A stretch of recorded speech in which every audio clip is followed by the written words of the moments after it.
Does anyone remember Pop? Hello, it was just like that. Hello, yeah, like Jens's face, yeah. Hello. You all right?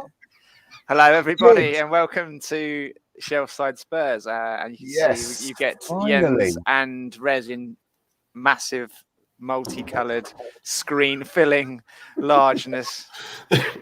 Finally, I've been all over different streams for the last God knows how long, like the whore that I am, and it's nice to be home. To be The honest, glorious homecoming. Does it feel good to be home? Does it? Yeah, it really does. You know, See, I love the this other channel. streams can't give you the size of your head on the screen. They just that can't. I can. They can't fit the enormous ego in. That's the problem. Yeah. We need a bigger screen.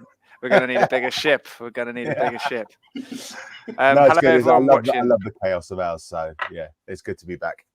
Evening. There's quite a few people watching there. Evening, Dave. Hello, Dave. Nice to see you, mate. How are you? Hello, Dave. Evening, Derek. All right, myself and Dave have had a fair few interesting drinks. Alan, jump on. Yeah. Go on, Jens. You and Dave have had some run-ins, have you? No, not run-ins, but no. We've had a few. No, they've had a proper Barney. No, we've had a few boozy afternoons at the Spurs, ending up at Liverpool Street, slagging off the spammers. Absolutely proper brilliant. rumble. What was the name of that pub at the Liverpool Street? That's some weird name, didn't it? Really long, weird name. It was a Wetherspoons, wasn't it? Just outside the station.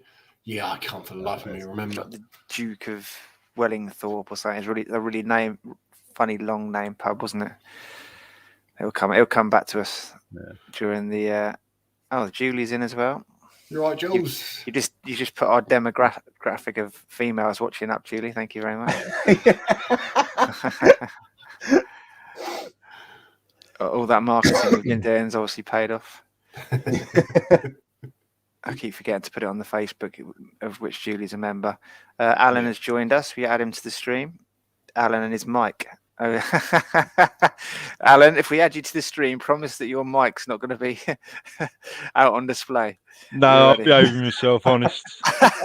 Hey, here he is. Good, get it. Hello, Jens boy.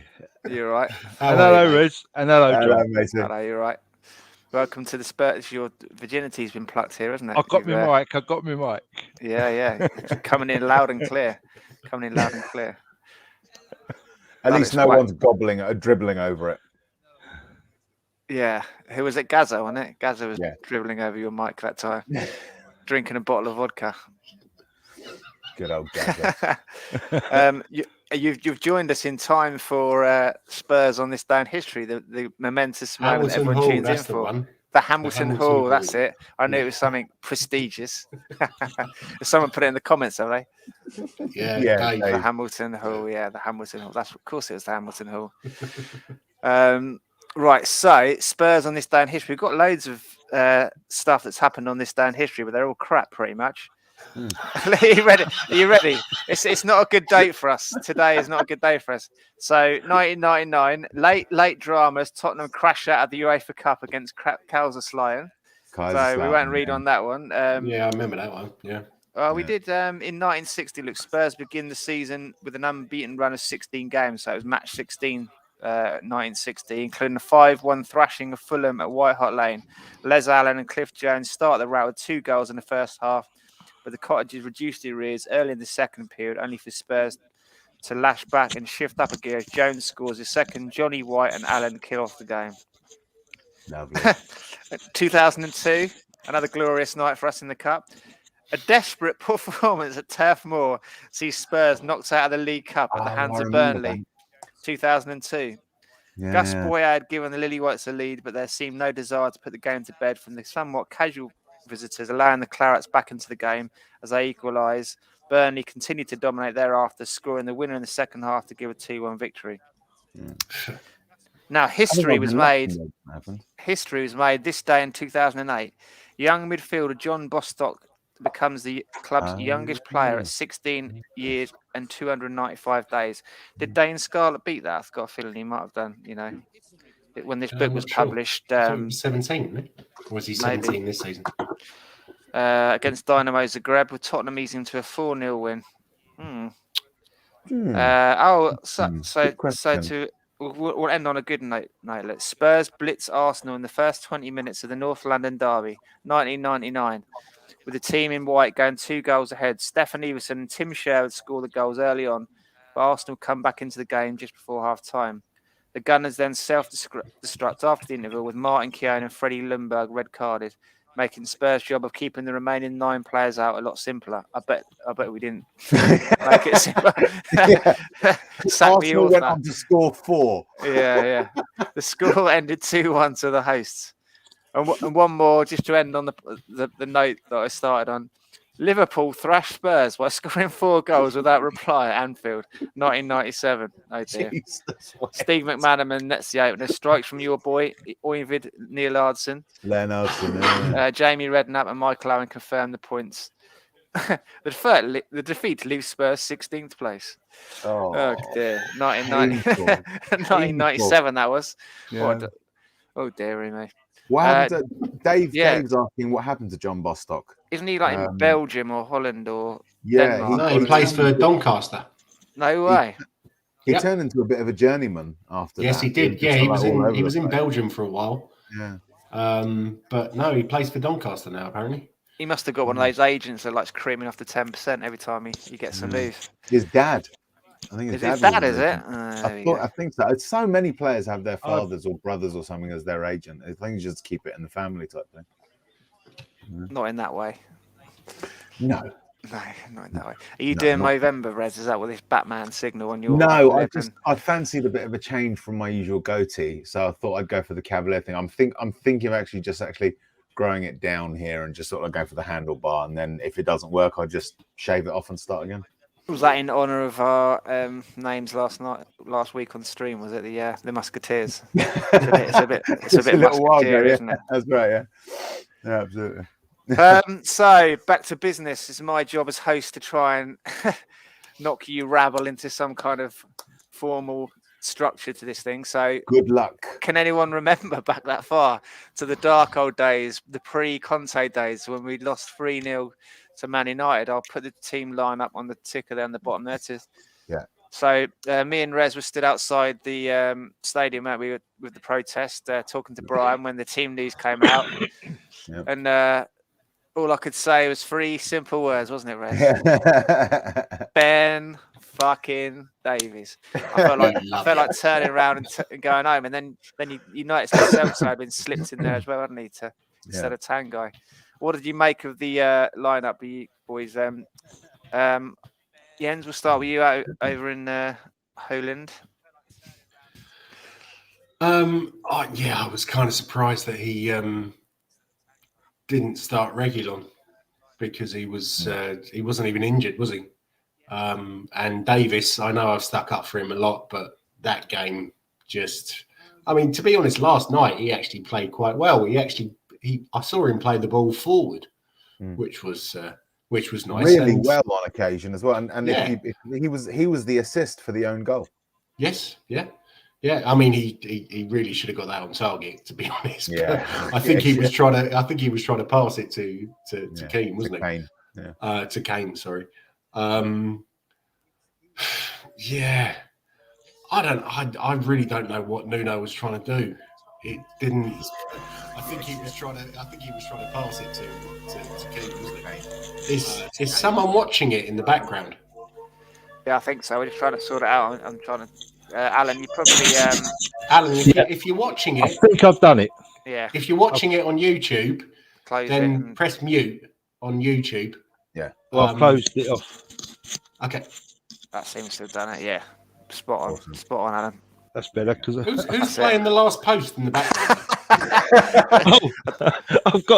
I've got the Villa Southampton game on.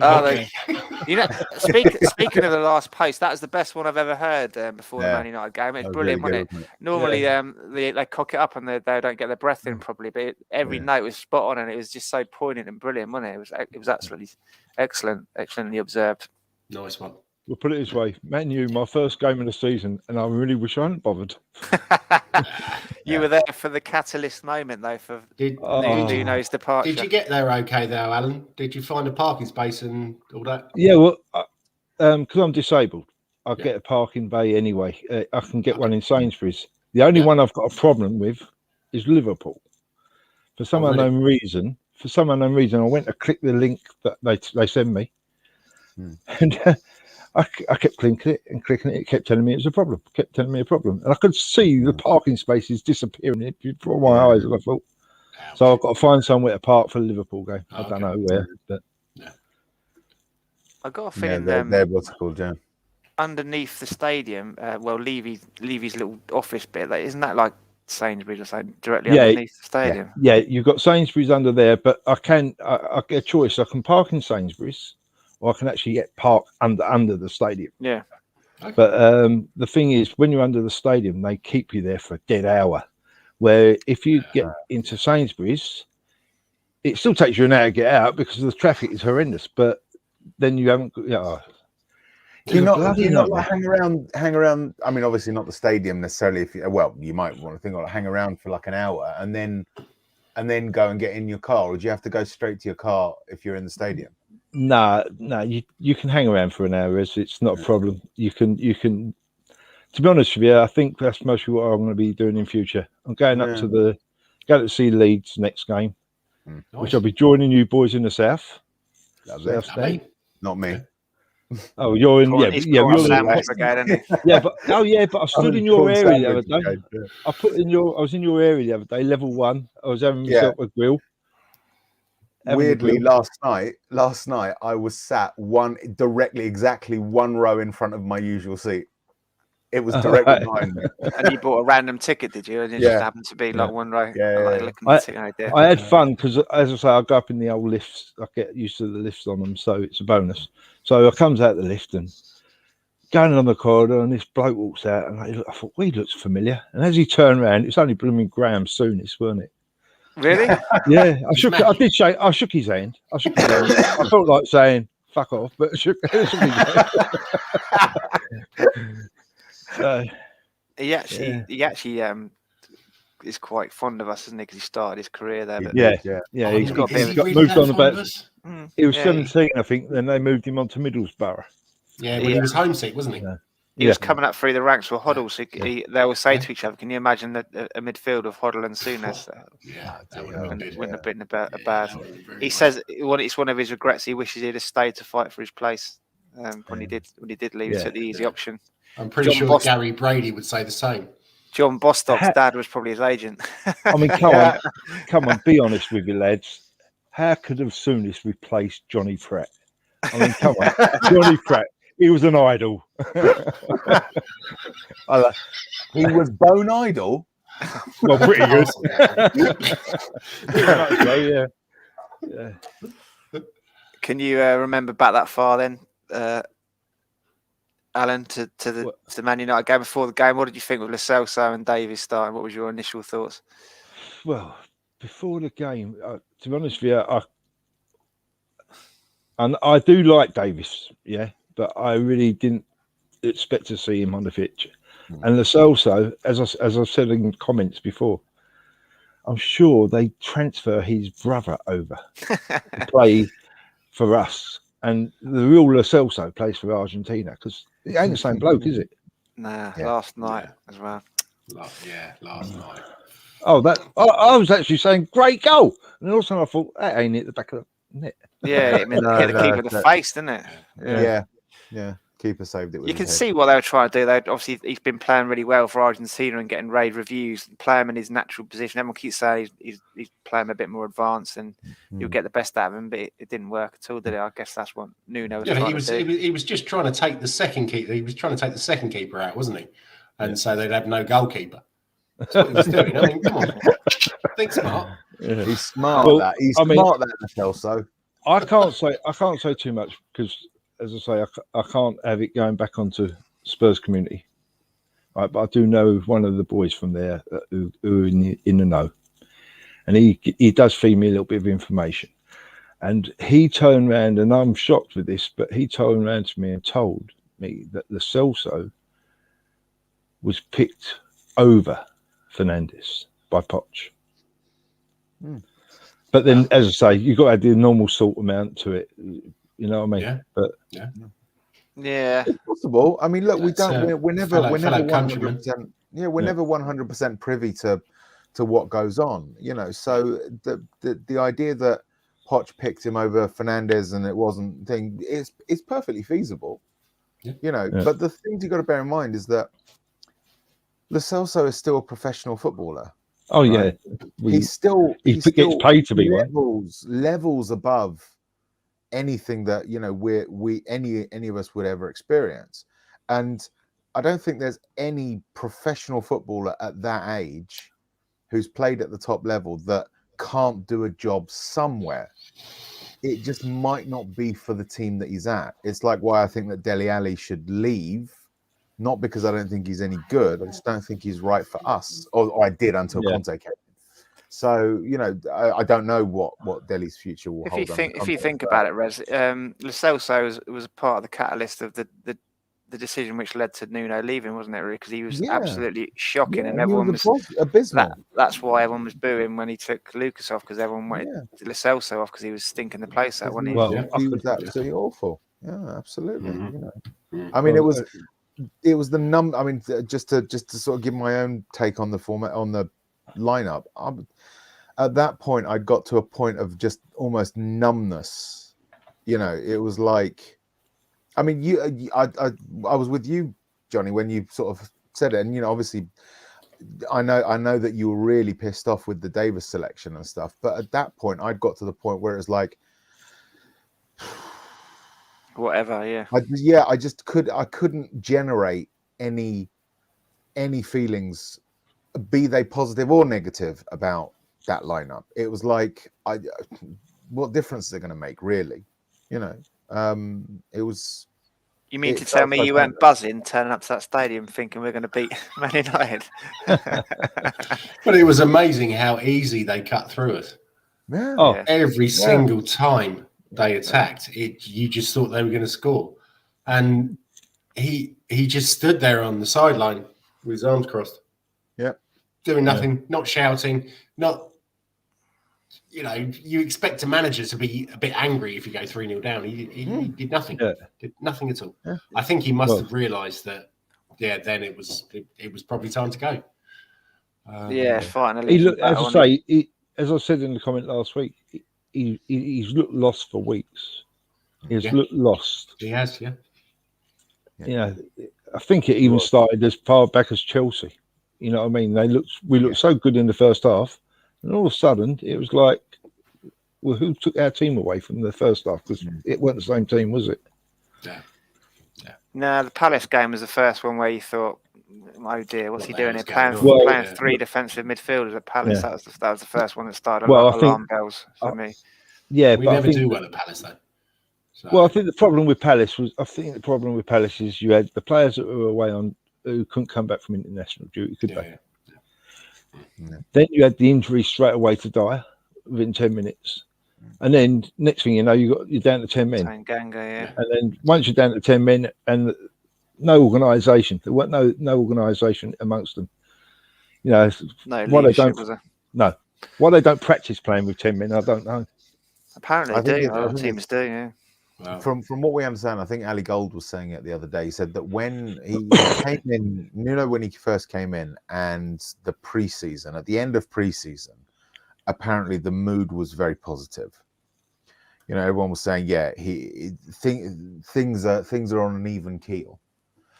And I think what it was is that brittleness, that tiny sort of that little thing that whenever something goes wrong, whenever things go wrong, we fall apart, was not in evidence. And all it took, though, was that Palace game to just start the whole thing going again. Here we go again, yeah.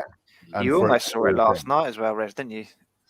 I saw the opposite, actually. I saw them concede two. I mean, I'm not saying you see, there's a difference between being defensively weak as a team and being mentally weak.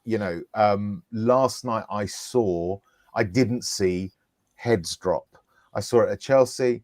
I saw it at Man United. I saw it against Vitesse, Arsenal, Palace, every game up until last night. Yeah, I saw their heads drop, but not last night. They kept at it. And the fact that I said I went with Josh last night. I said to him, if that had been Nuno and we were 3-0 up and had gone through and had got back to 3-2, we would have lost that game. Yeah. But I need to clarify something, Rez. Were you sat in a West Stand, in the East Stand, in the Paxton, because that geezer didn't seem to know where you were sat yesterday. Yeah, no, he I think he just made a mistake. We were in the West Stand last night. Right, Yeah.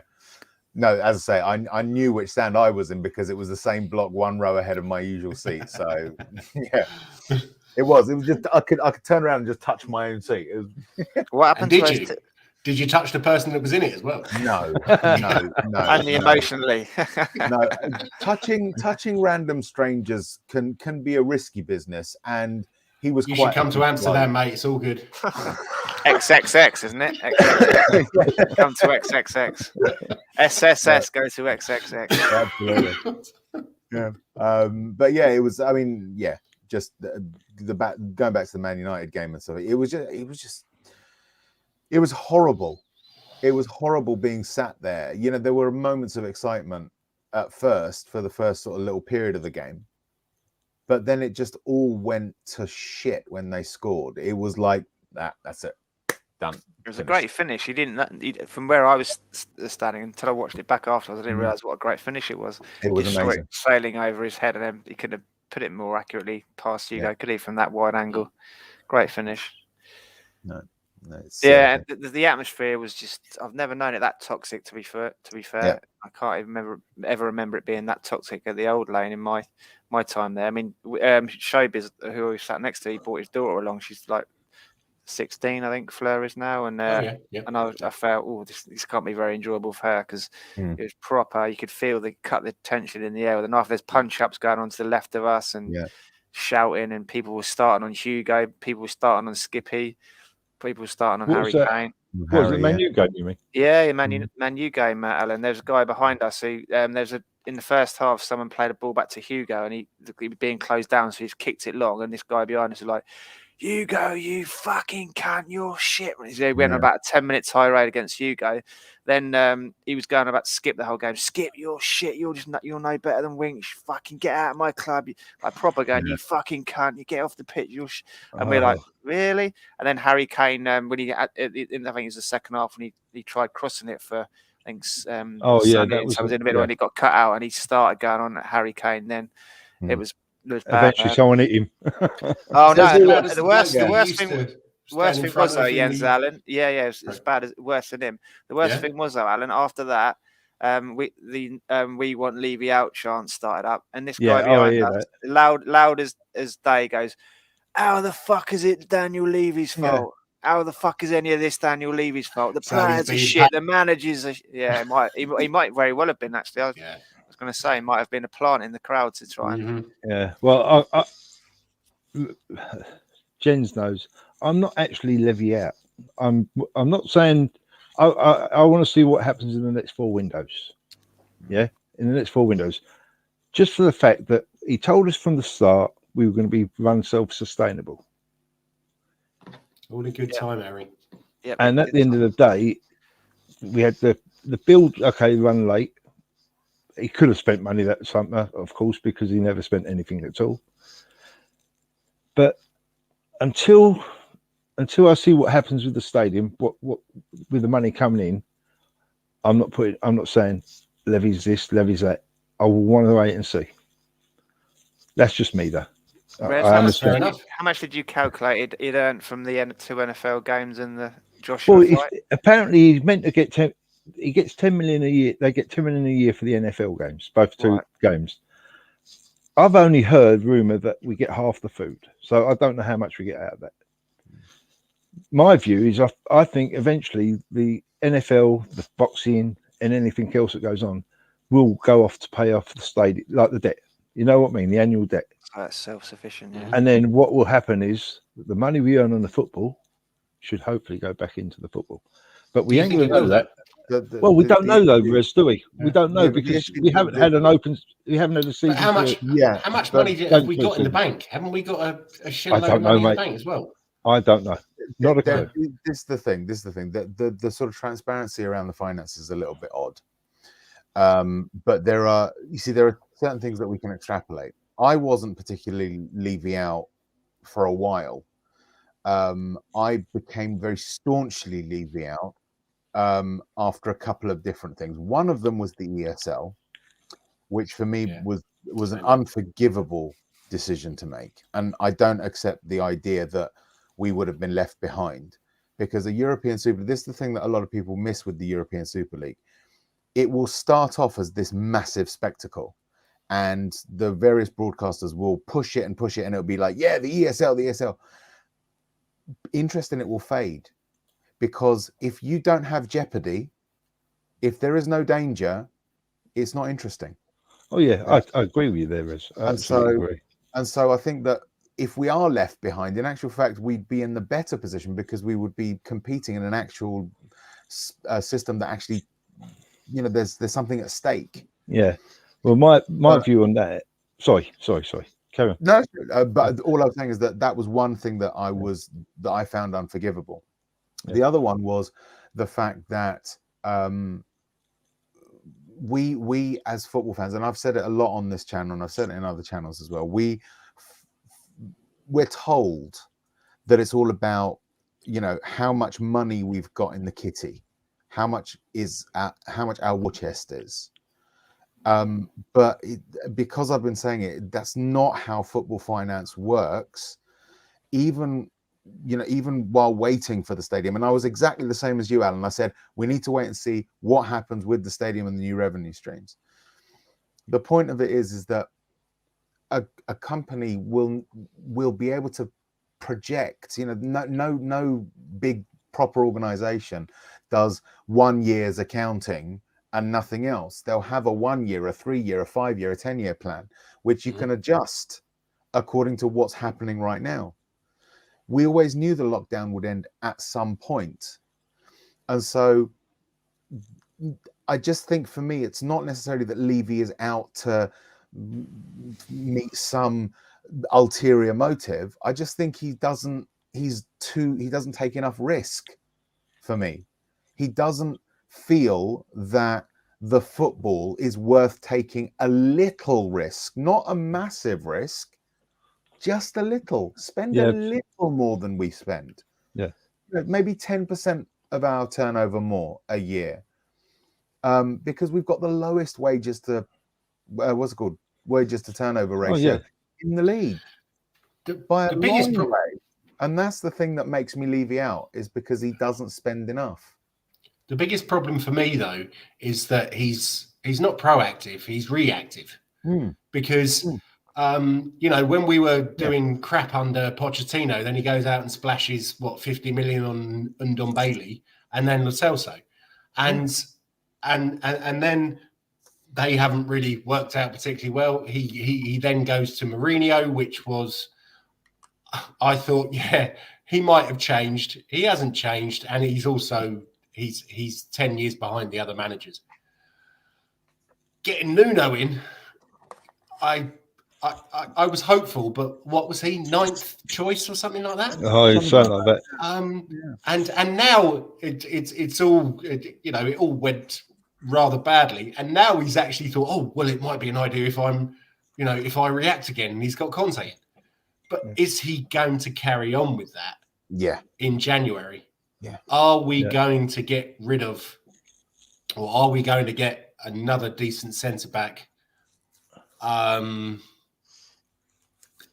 probably another central midfielder, I think. Oh yeah, we definitely need backup striker. Need it. Yeah.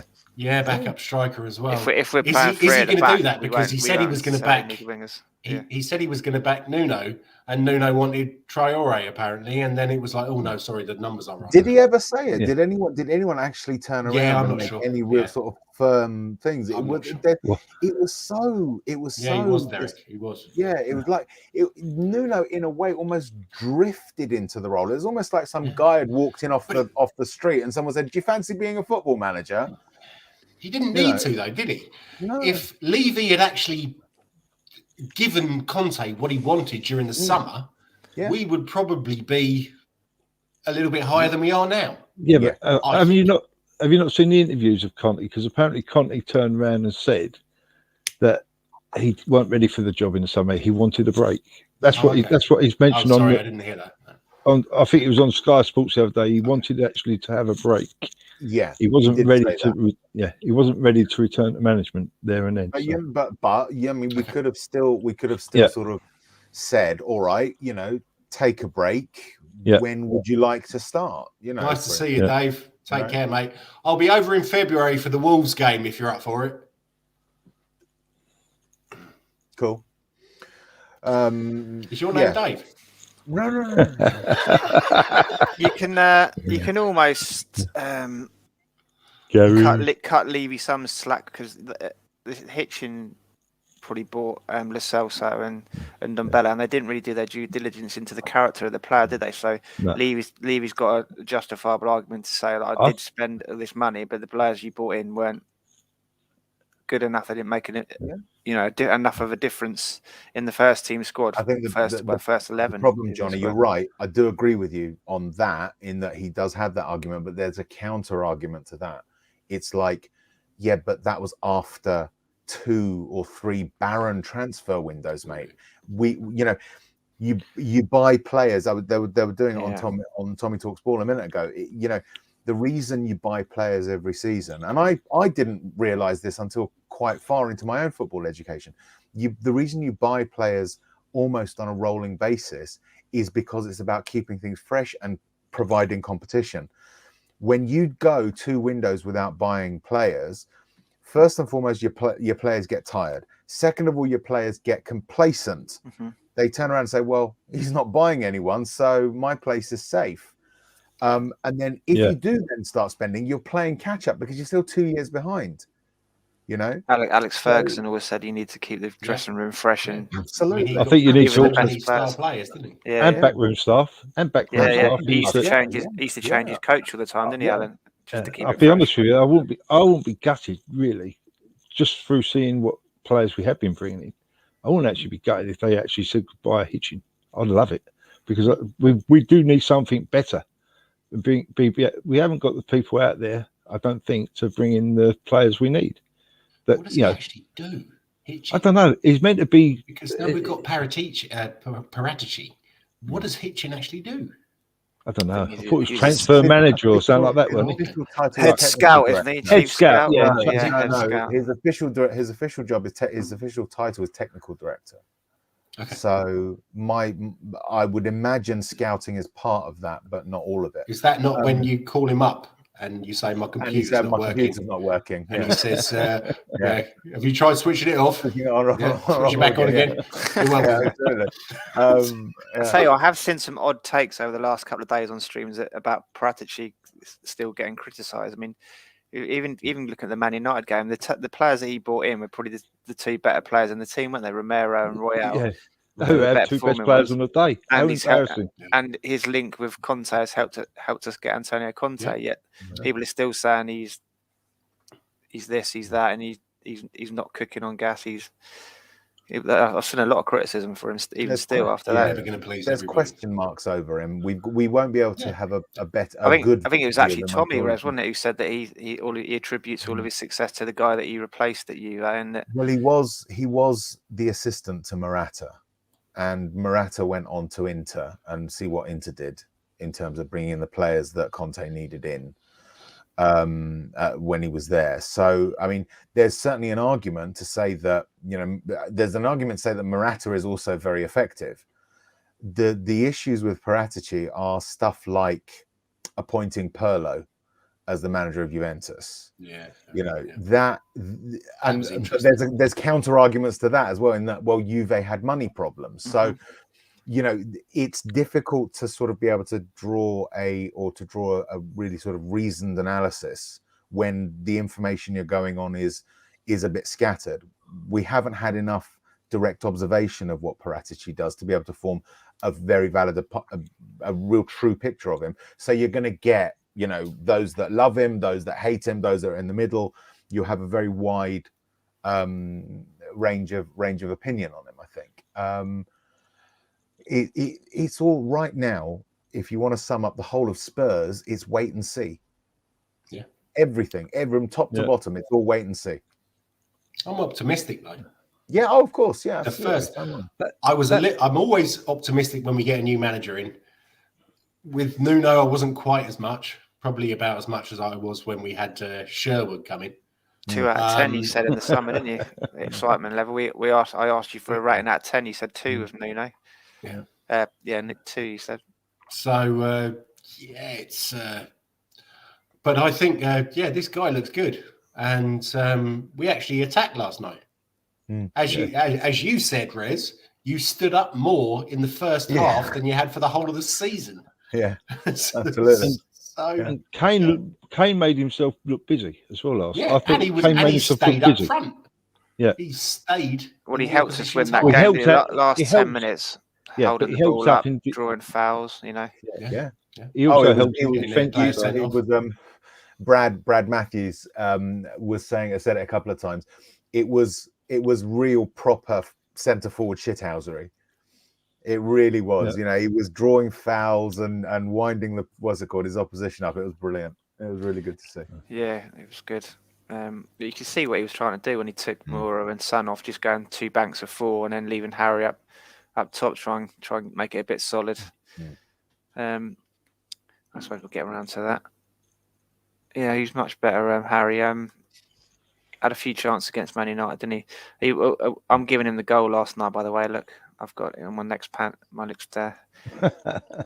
thing there. I don't like own goals. It's a waste of time, isn't it? Own goals. Yeah, even that means your best mate got an assist then, didn't he? Davis. Oh God, that shank cross in our group. Was it Jens? You put, didn't you? Like Ben could have scored there. No, he should have scored there. He should have. What was he doing up there? One of three defenders. I don't care. I don't care. It worked. Exactly. Yeah. Let's put up the team lineup for last night. There. So yeah, we took to last night's game with a renewed enthusiasm, didn't we? After all the details of Conte.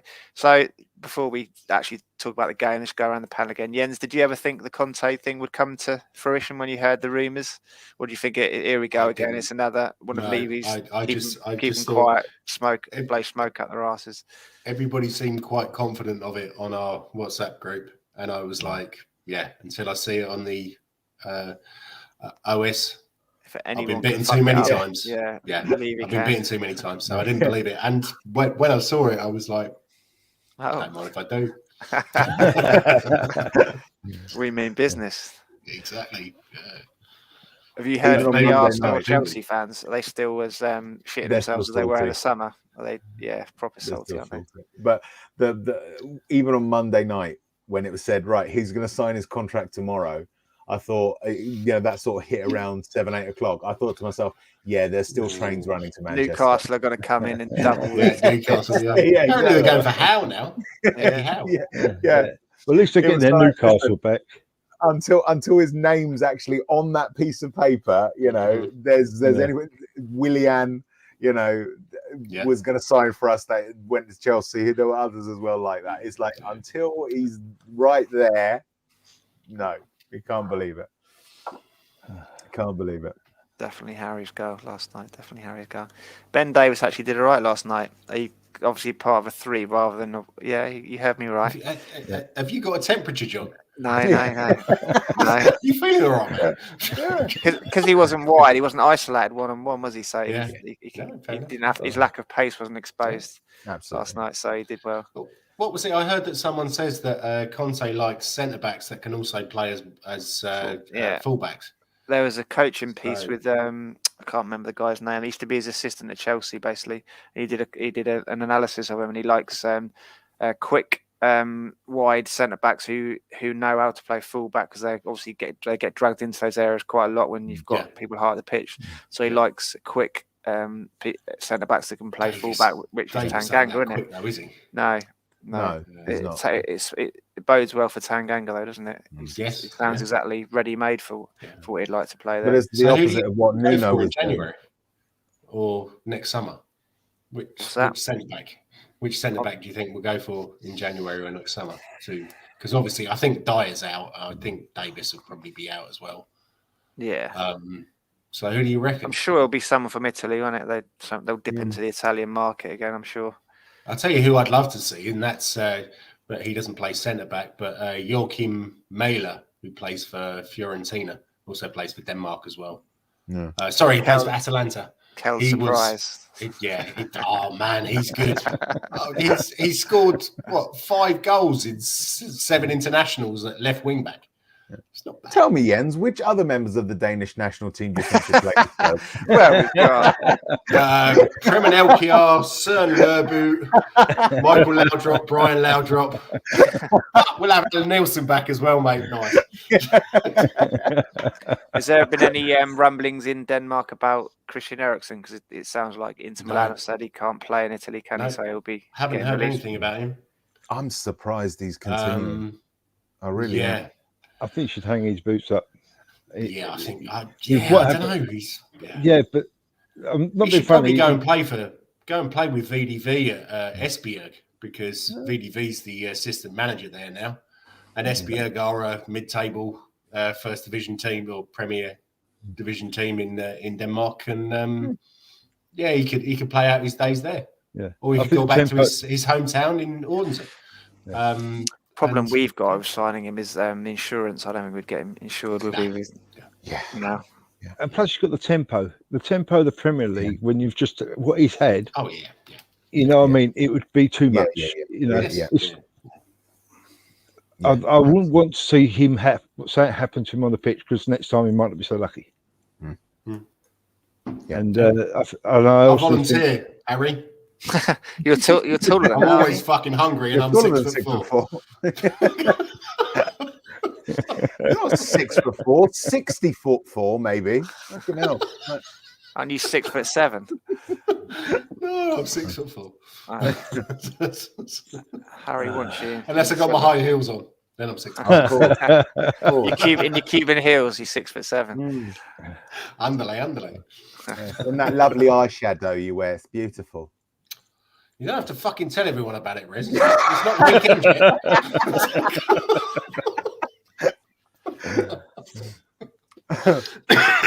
So, Rez, your thoughts on Conte? Did you just talk us through the process for you when you first heard the rumours? And I was very much of that ilk of, here we go again.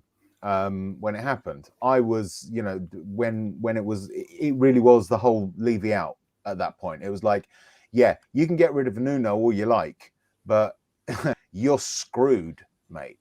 That was my view, because at that point I thought to myself, who in their right mind will come in and manage this club, right? Who's going to do that? And then it started to sort of gather speed and stuff. And a little part of me allowed myself to hope, but we'd been burnt so many times in so many different areas that I couldn't bring myself to believe it. Even as say on Monday, when it was everyone was saying he's going to sign his contract tomorrow. It's like, all right, well, if he's going to sign it tomorrow, why doesn't he sign it tonight? Type thing. Something's going to go wrong. And then apparently they went out for dinner on Monday night, and that's already been deducted from Conte's first wages. Yeah. Steve Hitchin having pie and chips, ordering pizza and pasta and linguine, pie and chips and a pint of wine. Lovely, yeah. Me and Big Sam on the pints of wine. Yeah. I mean, I heard that at one point in the negotiations, Conte went to the toilet and Levy deducted the amount that the sort of thing they put in the urinal was worn away by his pee from his salary as well. And the soap, don't forget the soap. The soap, yes, that's right. Yeah. Expensive stuff. Just soap and water. But but it was like, I mean, ultimately, look, we've got one of the top 5 managers in the world, right? Hands down. Okay, and 4 of them now play their trade in the Premier League. Who's the other one? Who's the other one? Who's the 5th? The 5th. That's a good question. You're It's a going very for Marino, difficult are you thing. still? I don't know. No, I don't think Mourinho is one of the top 5 now because it's Nagelsmann? been a while since he's won anything. Sorry, who? Nagelsmann? Nagelsmann. He's not on a level with Conte and the others, I would have thought. Well, it depends. I mean, if you're talking about sort of, if you're looking at established and, up and coming, he's probably in there. I mean, let's say top 4. He is one of the golden 4, if you like. Guardiola, Klopp, Tuchel, Conte. Right? It's those 4. And they're all in the Premier League.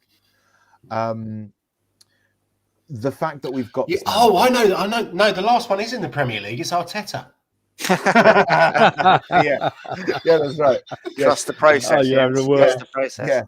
Yeah. The reincarnation of Wenger. Absolutely. Fuck me, rancid. What a ridiculous... The Wenger bus is coming and all the kids are running. Sorry. Oh dear. So it was amazing, when it finally happened, and I've really got a renewed sense of optimism. As long as Levy doesn't get in the way. Yeah. As long as Levy doesn't get in the way. Hey Kim, have a good night. Cheers, Kim. Yep. Have a good night. I hope you have fun. Give Bob a slap. Yeah. Tell him to piss off. Yeah. So renewed sense of optimism. It's all fantastic. Don't get in the way, Levy. Let him do what he needs to do. And if he comes to you and says, I want this player, you go and get him that player. Right? Yeah. Long and the short of it. I think the difference between him and Mourinho is that Mourinho's star faded somewhat, and after Man United and Chelsea, the second phase there and everything that had happened, people had lost a bit of respect for him. Yeah, absolutely. It was a chink. It was the chink in the armor that allowed Mourinho to be second guessed. I think if the stuff that happened hadn't happened at Man U and Chelsea, and that because it was up until that point he'd been volatile, he'd had that thing, but there was never a vulnerability, if you like. There was never a weak point until he went to Chelsea the second time and Man United with the respect that will have undermined his authority to such an extent that players could feel they could. Yeah, people just thought he's a bellend, didn't they? Yeah, absolutely. And Spurs players are the perfect type to throw a manager under the bus because Levy's always having lunch with them. He's always there. That's the difference. I mean, he was coming off the back of a couple of failures, wasn't he? But whereas Conte's coming in off the back of the Chelsea title winning and the Inter period as well. Absolutely. What did you think, Adam, when you first heard it? I thought, no, you're having a laugh. He ain't gonna happen. Yeah. He ain't gonna come to Tottenham. We're Tottenham. We don't get luck. I've been I've been following Spurs for 50 years now, and we just don't get luck. Yeah. I mean, I've seen us win a few finals, which some boys haven't. You know what I mean? But it's it was exciting to hear it might happen. I was quite, come on, please happen, sort of thing. But I thought, no, it ain't gonna. So I wake up tomorrow morning and it'll be Nuno's brother or something. It's just it ain't good.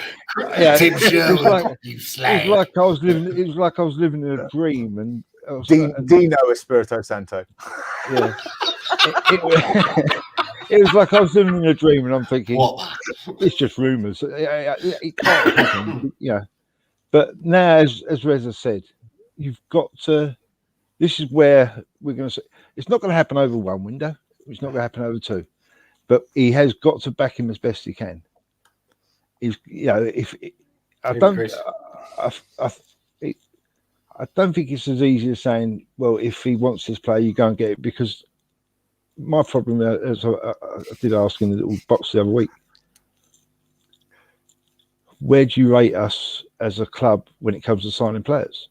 And we're always going to have trouble if a Man United want a player, or Man City want a player, or Chelsea want a player. The player's going to go to them three before they even think about us. Yeah. And so, and to be honest with you, Conte ain't going to want rubbish. So we are now going to have to try to fight out with the top teams to get a decent centre forward, centre half. And I mean, I wouldn't mind that Kessie. Is it the AC Milan midfielder? Yeah. It's apparently on a free as well, isn't it? Yeah.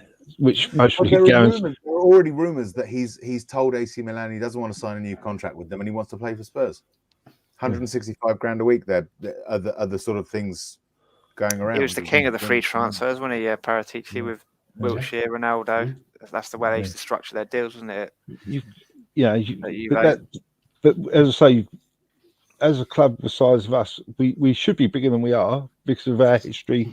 But our history goes too far back. Yeah. Our history was 60s to the 90s. We've not the 90s damaged Spurs big time. And you're absolutely right, Alan. You are absolutely right because the irony, what makes it even worse, is the fact that Alan Sugar set it up, man. Yeah, it was he was there. He was involved in everything about getting Sky in, about sort of because Amstrad were the ones that were going to be selling the satellite dishes. Yeah, and we're the club that suffered the most, almost out of the big clubs from the rise of the Premier League. Yeah. We were cursed almost. You're absolutely right. You have a player like Klinsmann. You know what I mean? But always only ever have that one player. We don't. It was lovely when we had with Poch. It was like everyone seems to play as one. He had 11 players playing as one. Yeah. Where back in the 90s we had started Stuart Nethercott. Yeah. We had Chris Perry. We had Gaza. We had Gaza. Tremazzani. Darren Caskey. But we only ever had one special player. We never had a team of them. That's right. We had Gaza, Sheringham, Ginola, but we never had the mix. Yeah. We had. That was the thing with Aussie.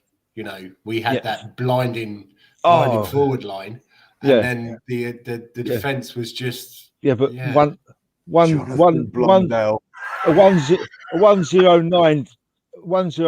sort of like formation don't work really, does it? If you ain't got the ball up the front. Aussie was a legend, and could have been a legend if we'd actually had one decent defender and a decent goalkeeper. Yeah. He plays a 1-4-5 formation. I will never forget I used to be a paperboy in the old days when we signed Aussie. And of course, so I haven't heard enough. I hadn't heard anything at all, because he didn't get it so much on the news then. He didn't have the internet. So of course, I goes out and pick all my papers up. And of course, it's a Sunday morning, so I'm going to have a browse on the back page. And all of a sudden, it's Spurs are signed Aussie Ardiles and Ricky Villa. Now, of course, I'm not being funny, but my dad wouldn't let me stay up that late to watch the World Cup, so I didn't even know who they were. Right? But I'm so excited. I think there must have been like 14 newspapers that went missing that weekend. They never arrived. I took them home. And read through each report, and then I used them. I used them for the ticker tape when we played Aston Villa. What was which we lost 4-1. What was Ricky Villa like rated wise? Had you heard of Ricky Villa at the time, Alan, or not? Was he? No, I hadn't heard of him, but as I say, so it was just amazing. So you were so excited waiting for the first game of the season, and then you get the equaliser against Nottingham Forest. No, we drew 1-1 with Nottingham Forest. We drew 1-1 with Forest away. He scored the equaliser. It was his home game against Villa. We lost 4-1. I wasted all that newspaper for nothing. All these youngsters won't know what page 3 is in a few years. No, exactly. Yeah. No. Samantha Fox and Maria Whitaker and Linda Luzardi, mate. Linda Luzardi. Linda Luzardi. Well, put it this way: if it helps you feel really good, Jen. Suzanne Mizzi. Don't talk. Sorry, it's all right. The missus isn't in tonight, so don't worry. She been in your cab, has she, Alan? No, she hadn't actually. My dad actually used to be a manager of Waltham Cross Shopping Centre. And he used to do a Christmas promotion every year, so set it up. And one year, Linda Luzardi actually turned the lights on and everything. Awesome. And I hated him because I weren't actually able to get there that day. So I kept seeing this every time I walked into his office. There was this picture of him and Linda Zazzardi, and they were having a cuddle. And I'm thinking, I never liked you, Dad. I really don't like you, Dad. There used to be a famous glamour model that used to strip in the glamour rooms, isn't there? Called Sammy Jessup. I said the other day we should call the stadium the Sammy Jessup Arena, shouldn't we? New stadium rights, the Sammy Jessup. Has she got £20 million a year to pay for it? Probably not, mate. Probably not. Just one thing. There's. I just want to say hello to a couple of people. Chris has said hi. He's on all the streams. He's brilliant. Came to the protest again on Saturday. I just want to say big up to Chris, and obviously Bob we've seen as well, and Aaron and all the others. It's brilliant to have you guys here because I've been sort of asking them to drop by and say hello. So it's always nice to see you guys. Thanks very much. Is Graham as well. To Holly? Graham as well. Yeah, that's right. Yeah. Harry in the comments there as well. Some guy called Ricky Villa. Obviously, he's everywhere. That Ricky. Who is that Ricky Villa bloke? He's everywhere. Everywhere I go, he's there. I'm a very good footballer. And a cracking beard. He got voted into our best beard, didn't he, Ricky Villa? I don't know if you were there that week, Jens. We made our perfect Tottenham footballer, didn't we? Left foot, right foot, beard, passing. The heart of another player. Oh, that's right. Yeah. And the beard. I think Ricky Villa got the beard, Ricky didn't he? Got the beard. And did you go for Christian Ziga's acne? Yeah, it was hidden under Ricky Villa's beard. No disrespect, Christian. I love you, mate. Holly is a distant cousin. Nice to hear from you. You've just reduced our viewing figures, man. Come on, because Christian's gone now. He's not coming back to watch. Oh, sorry. He actually gets a mention in the I can't say later. He might be featuring later on in the show. Ooh, it's the Christian Ziga week. As I said, I haven't swatted up for this quiz at all. So you haven't. Yeah. No, everybody. All I keep hearing is Rez saying how great I am at quizzes. I'm not. I mean. I was watching Tommy Talks Ball the other day, and they had a quiz with the two blokes from the Emotion Pod, and I think it was Colin from Talking Ball, and who was the other guy, Brian Daigle. And half of those questions, I didn't have a fucking Scooby. Did they get them right, they or not? I've been trying to get someone to come on here to actually challenge you. That's the thing. I want to ask. Do not even ask. Every time we mention to Kev about it, he bottles it, then he goes, hey, well, I like that.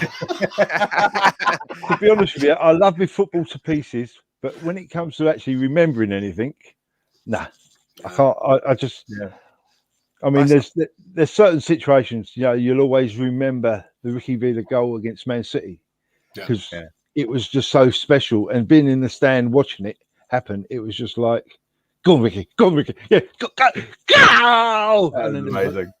And I must admit, I really feel sorry for that young lady that was standing in front of me because I didn't mean to rape you. I mean, jump on you.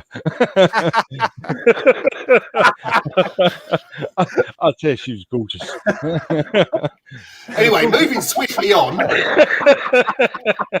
You'll fit right in now. Moving swiftly on to Bob's comment. Oh, yeah. What are nopples, though? Nopples?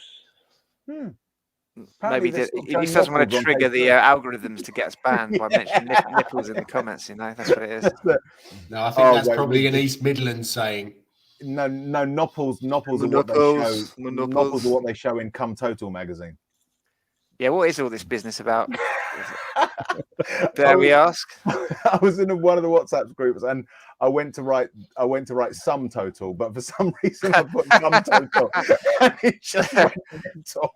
You're autocorrect. My autocorrect hates me. Absolutely hates funny me. Things, isn't it? Certainly brings up some funny things. We've somehow got onto page 3, girls, but I think Sam Fox, didn't she date Teddy Sheringham, or was that before? She's a lesbian.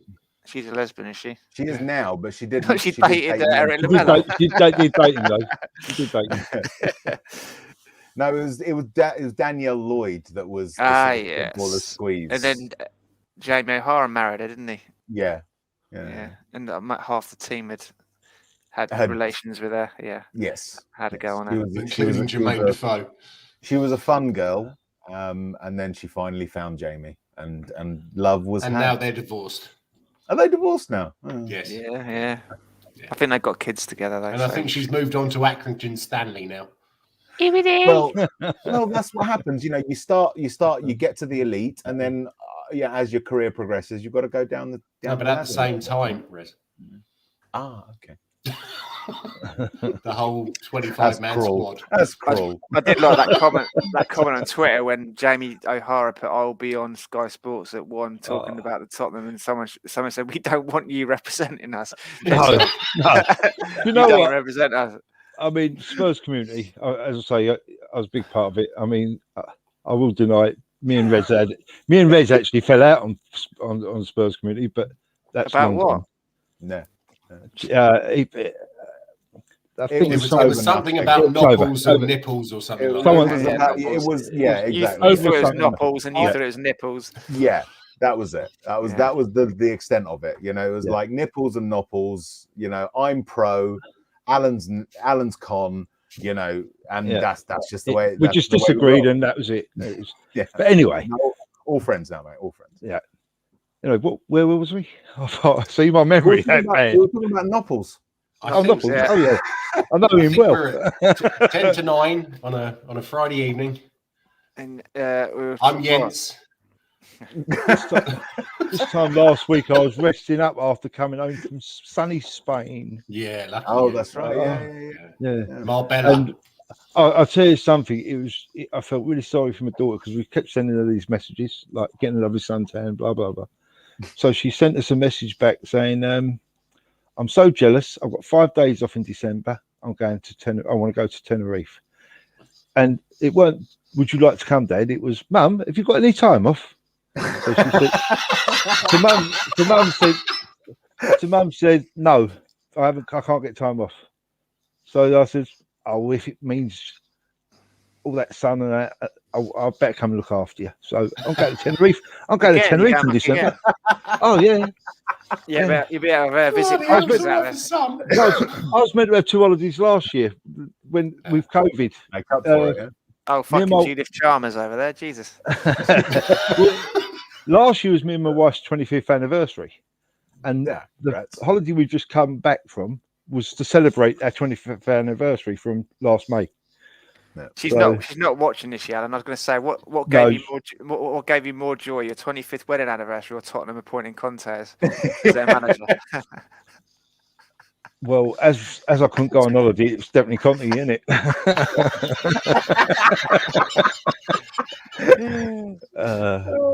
Yeah. So yeah, we'll have a job to get him off the juice. Harry, he's in the back of Alan's cab still, and Alan could lock him in the back of the cab to go full detox. He won't be able to drink if Alan locks the doors. On the mic. You can press a button now, can't you, Alan? It locks the back doors, so just trap him in there. I'll tell you something. I used to, when I first started doing cabin on my own again in Hertford, which was around Kev's area. That's why I don't know Kev, but we got talking over messages. He never used me as a name from the toilet walls in the area. I used to have a little cab, 4-seater, like four passengers, and it was a case of I can lock the doors and no can do a runner on me. When I've got an 8-seater, of course, everyone wanted to try it because I never had locked the doors, and I can't run because I'm crippled. So it was a case of but luckily enough, it didn't happen too much. Funny is, one of my best nights I had, I think it was just over £600 one night, and this was only in Hertford, but there was 200 and something of it was on account. Last job, nice. But I actually I also had a £30 runner that night, and I tried to chase him in my taxi, but I couldn't catch him. Should have run him down. Was it Paul Gascoigne? Oh, I remember when I was a kid, we never used to run from cabs. I've just remembered a fucking funny story. Right, Gaza, who's normally on this pod, me and him got a taxi home once. So I got dropped off first, then Gaza got the taxi drove up to drop off Gaza. We were battered. It was the night that Gaza famously was whacking his knob on the window of a pub. I don't know if you've heard that story either. That's what we're going about. That's for next week. Knocking on heaven's door. Yeah, we'll That's get for Gazza next to tell week. that story. He went to the cricket, I think, and he was so drunk he was whacking his knob on the window of the pub. Anyway, I got this taxi down. It dropped me off first, and I gave the taxi driver. I gave the money to Gazza, I think, because he was getting dropped off last. Just went to bed, thought nothing of it. About half an hour later, knock on the door. I come down. There's about 4 or 5 taxi drivers stood there saying, "Your mate's done a runner. He got dropped off, ran down an alleyway, didn't pay me." The Gazza, I've never had the money off Gaz. If you're watching, Gaz. I let him keep it, I think, because it was worth it for the story. Yeah, so I said to the taxi driver, look, because at the time I couldn't drive, so I used to get a taxi to work every day. I was like, he didn't need to come mob-handed. I'm not gonna. Run it off. I'll pay you tomorrow. Yeah, if Gaz has done a runner, here's the money, kind of thing. They turned up mob handed. My mum was like, "John, there's like 3 or 4 taxi drivers. There's a mob of taxi drivers at the door. Your mate done a runner. Yeah, I dropped him off. He just ran down an alleyway, jumped over a fence, and didn't pay me, and done a runner home. He was battered that day, Gazza. Hello, Gazza, if you're watching. Right, Gaz. Enjoy the fireworks, mate. I'll tell you something, John. You are very lucky, because I'll tell you something. I used to work in a minicab company, and there's some lads there that if someone done a run and they had any idea of where they lived, it would be they used to put me on the controls and say, right, we'll be back in a few hours, Alan, don't go anywhere.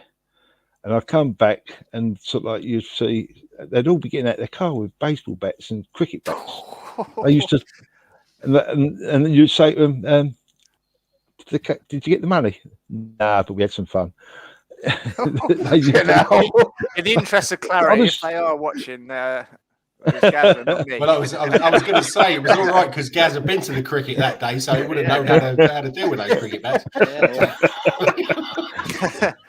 Gazza, if you are watching, if you'd like to put in the comments whether you did pay them in the end or whether they're chewing now, I've just completely told everyone who you are. Put a name to a face. And by the way, he lives at Rez's house. How much was the Paul Gascoigne fare then, Alan? Can you remember? Did you frame the money or get him to sign it or anything? No, what happened was we used to have an account with the Swallow Hotel in Waltham Abbey, and when he first signed, that's where he lived until he got himself a house. Okay. And so anyway, we used to get regular calls up there for picking up. We had an account with them, so we used to do all the other people. And I was like, just literally got out of my car, which, as I say, when he got in it, I was surprised it didn't fall apart because it fell apart when I got in it. And I walked into the lobby, and I'm just walking in it, and he just walked past me with a bottle of Jack Daniels. Literally a bottle of Jack Daniels at 4:00 in the afternoon. And he went straight to my cab. It's a bit late then. Oh yeah. he went to my cab. He weren't actually having a taxi. He was going somewhere else. I don't know where he was going. Anyway, so he just got him a taxi, and I looked at Andy, and he's saying, he's on my mic going, blah, blah, blah. I'm thinking, oh, do me a favour, please don't. So, and then I picked my customer up, but all the Spurs players used to go in there. We had I think it was just after the FA Cup when we beat I don't know if it was the semis or it was the actual final. Picked up Justin Edinburgh, and I saw another one. He was on. Someone put his face on Twitter earlier. I can't remember who it was, and they compared him to someone else. No, he was a midfielder. David House. Sorry, David House. No. Samways. Vinny Samways. Oh, Vinny Sideways. Yeah, Vinny Sideways. Yeah. Vinny Sideways. But I'll tell you something. Great customers. You took them. You took them down. You only took them down the road, and don't worry about it, mate. Yeah, boom. Always give us a good drink. In a lot of our drinks. So just going back to that Gazza thing, and he had a bottle of Jack Daniels in. What time was kickoff? Was it like 15 minutes before or something? Oh no, this was midweek, gents. This was like a Tuesday or Wednesday night. It was exactly. We were playing in the FA Cup that night, yeah. A couple of hours to get to the ground. Exactly. They said Jimmy Greaves used to have minutes.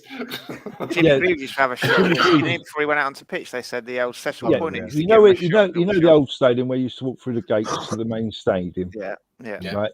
You had the pub on the corner called the White Hart. Yeah. Right. And I mean, after games, we always, because I used to go a lot of away games with my mates, and we'd always, if it was a late one, we'd always get back to the pub first. Was that Valentino's? Valentino's afterwards. The nightclub part of it was. The nightclub was Valentino's. Okay. Yeah. The actual pub itself was White Hart. And we always used to get in there, and the players used to come back, Melia, Alexic, met loads of them. Yeah. And I'll tell you something, it was such a great laugh. But the weirdest thing was I actually got banned from the pub on my 18th birthday. I'd been drinking in there for 3 years, and they banned me. They banned me because they found out I was celebrating my 18th birthday party in there. But how can they do that? You're legal. Yeah, But they banned me. They banned me because I had been drinking in there for 3 years illegally. Doesn't matter. They've been making money out of you. Has anyone listened to Steve Perryman's podcast this week? He had Maurice Keston on it because he gave a speech at Jimmy Greaves' funeral. Then he was a big mate to him, and he said that back in the day, the '60s, they used to drink in the Bell and Hare actually after the games. Yeah. And he I think he worked for the Mirror or something at the time, and he said, and they used to invite him along, and they said two rules here, Maurice. Number one, you didn't hear anything that was said when you're with us. You know, you're one of us. Nothing gets repeated. We'll come and kick your face in. Basically, we'll give you a kick in. He goes, number two, you got to get your round in when it's your turn. That's what they said to him. Just don't repeat anything we talk about, and you got to get your round in. And that used to be a proper drinking club. And he told a funny story. He said when they got relegated, was it 77, 78? We got relegated. They talked to one of the old 60s lot, and one of the comments that he gave him was, what I've heard is that they don't even drink together. It was like this big shocking thing to them. They don't go out and get pissed together. I've heard they don't even drink together. Wasn't it actually recently, isn't it? A few years ago, even before the what's called White Hart Lane was rebuilt, I can't remember what the game was, but Paul Stewart was in there drinking in the Bell and Hare back in the back of the beer garden. Yeah. I think. We used to see Trigger in there, didn't we? Jens used to be stood on his own all the time. He was in there as well. I think Colin from the British Empire and Carl Hoddle, they were in there as well, weren't they? Yeah. I like the Bell and Hare. The corner pin was always a bit too intense for my liking. And then I went in there. Actually, I went in there yesterday, and now that it's a beaver town, it's all quite refined. You know, it's sort of it's the upper scale clientele that you get in there now. It's quite. Do we have upper class clientele? Well, you say that actually. I'll tell you what. You know what, Johnny? I found out recently that we're the richest fan base in Europe. Right, we'll edit that bit out. The average salary of thing. They did this calculation, and Spurs are top. We're the richest fan base in Europe. It's weird. It's very weird. Unfortunately, I take it down quite a bit because I don't spend a penny. No, that's right. Surely West Ham are, aren't they? No. In terms of it's basically they did it's some weird statistical analysis basically, and the average survey authored by Daniel Levy just to justify giving his ticket prices. Gallup poll commissioned by but they did this sort of statistical analysis. Apparently, we are the richest as an average. The average Spurs fan is the richest out of any European club, allegedly. I don't know. You'll never sing that. We're richer than you. We're richer than you. Stick it in the trophy cupboard. Stick it in the trophy cupboard. Oh, dearie me. We're at some point, I guess we better get back onto the football, don't we? Speaking of Bobby and his dreams. This is a football channel. It is, yeah. It is. Oh, I thought it was just a laugh. If you wandered into the I'll see you wrong later. place again. I'll give you another one of my good stories here. So, Bobby, you said in your dreams, you and Sam Fox used to own a. Actually, I can't tell that story. It mugs me off too much. It mugs me off. No. It reveals far too much about me. Yeah. Needless to say, it involved a wet dream over Dorian from Birds of a Feather. Right. Okay, fair enough. Yeah. I think you should stop there, Johnny. Yeah. I don't want to say too much, Johnny, but there are some boys coming down your driveway at the moment with baseball bats. I think they're after their cab fare. So this has all been a ruse. You've just been keeping him busy while they get themselves organised, haven't you, Alan? Yeah, exactly. Just typing on the keyboards. Yeah. So last night's game, Conte in the was it a last minute thing you decided to go then, Rez, or? Yeah, it was. I mean, at first I was thinking of going because I just fancied going to a game, and then after Man United, it was like, fuck this, I'm not going. I'm only going to season games now. And then once he was appointed, it was like, do I, don't I? was still havering. Then something happened where I sort of ended up being able to. But by that time, when I went onto the site to see if there were any tickets, it was all premium for resale. Nothing was available. Conte fever had swept the club. Yeah, it really was. And then Josh, the guy I went with, who's on the streams as well, he was sort of asking around and trying to find out, and he managed to get a couple. So we snapped them up. And yeah, last minute, I think it was the day before he managed to sort of get them sorted, and then on the day itself got the tickets, and yeah, we went there. And I just want to send a big shout out to Ellie, because we went after the Man United game. We went, Brian and a few people, and as I went for a curry. That's where I met Ellie, and we went to a pub, and we were out quite late. And I was a bit concerned that she might be, having to go home by herself after midnight, to where she's going. And I was taking someone else home as well. And I thought, I'll add her to the journey. It'd be better to make sure she gets home safely. When we met up with Ellie last night, she gave me a replica season shirt as a thank you, and it was such a lovely thing to do. It was so sweet. So enormous shout out to Ellie for doing that. I can't thank you enough. We'll get Jens to blow her a kiss and everything. Jens, do the honours. From Denmark, so Holland with love. From Denmark with drool. Jens is going to send you an Ajax shirt. Just thanks for. Just give her one of. And do you know what? Give her one of the ones lying around. Jens. It's got a name and number on the back as well, and it's Sunny. No, nice. Sunny. Good stuff. So the Vitesse game last night. What did you think of the lineup when you heard it? Let me put it up for you, Alan. Just to remind us all and I remember it very well. Yeah. I was shocked. I was really shocked to see such a strong lineup. I know we needed to win the game, but I didn't know he would go that strong on the first game, especially if we'd been playing Norwich on Sunday. I would have said, yeah, fair enough. But I know Everton are not doing brilliantly this last few weeks, but I still think we're going to need better legs on Sunday. I think he wanted to have a butchers, though, didn't he? Yeah. He wanted to see what the supposed first team could do. Yeah. And yeah, I think there'll be wholesale changes on Sunday, especially in the back three. Yeah. But it was nice to see the back three, because I kept thinking, the weird thing was when Poch was looking like he was in trouble, I would have actually turned around and said, go and get Nuno. At the time, that's what I would have thought. At the time, when Poch first struggling, go get Nuno.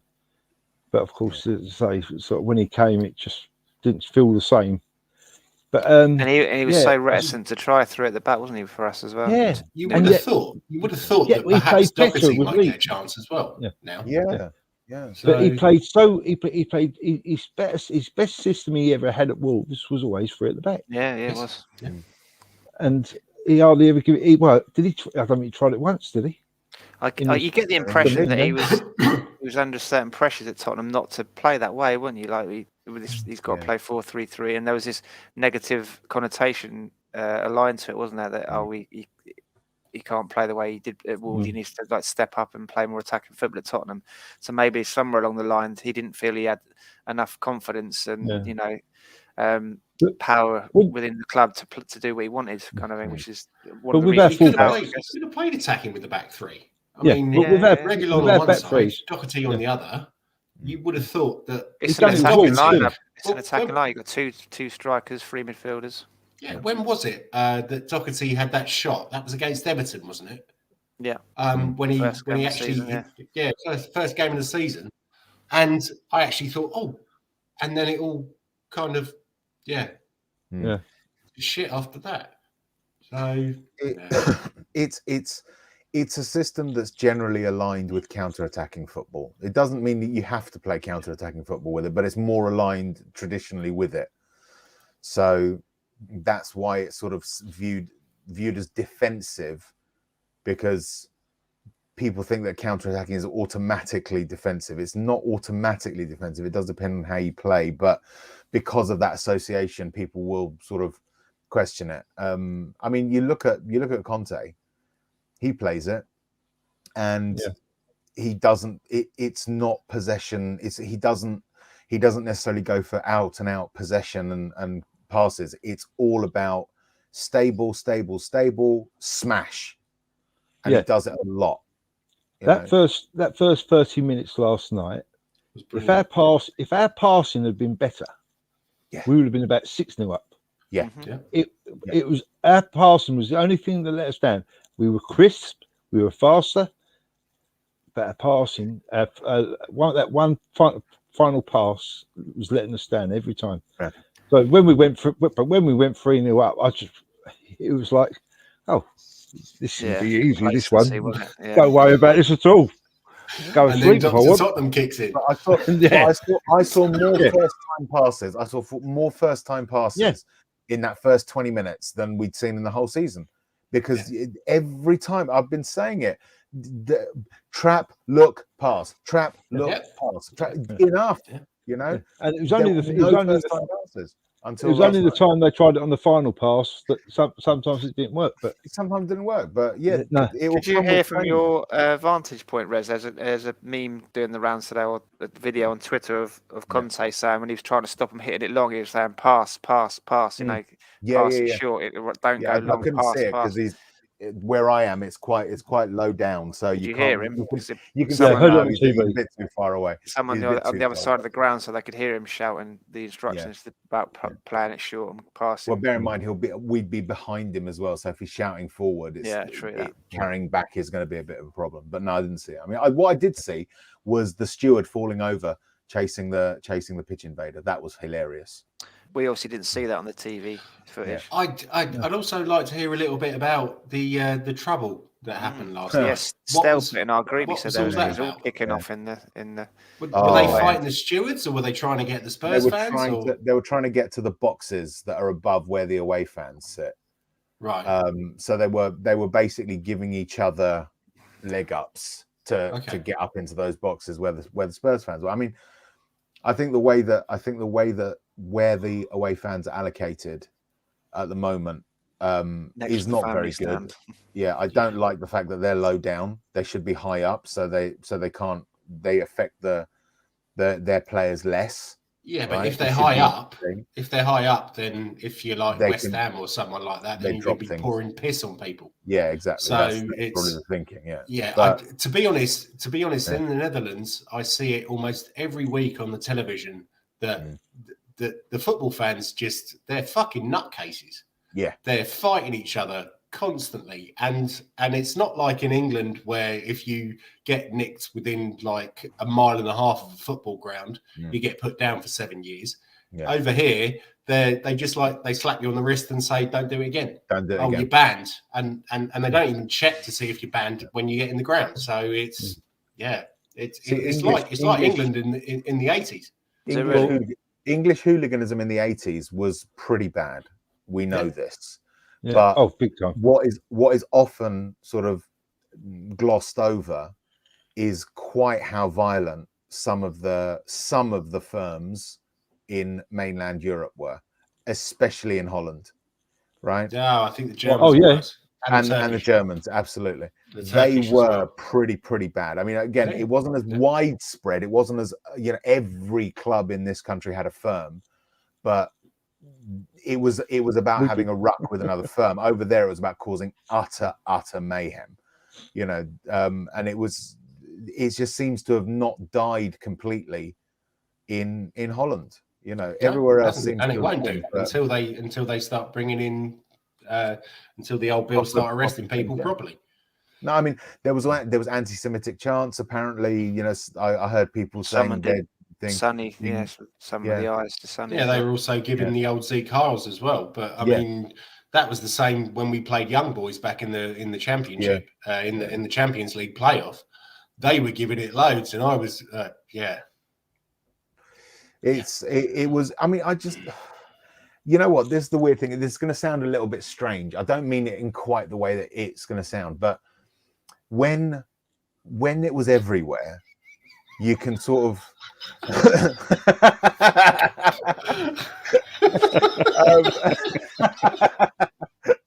Yeah, he's not giving it large anymore. Yeah, proper.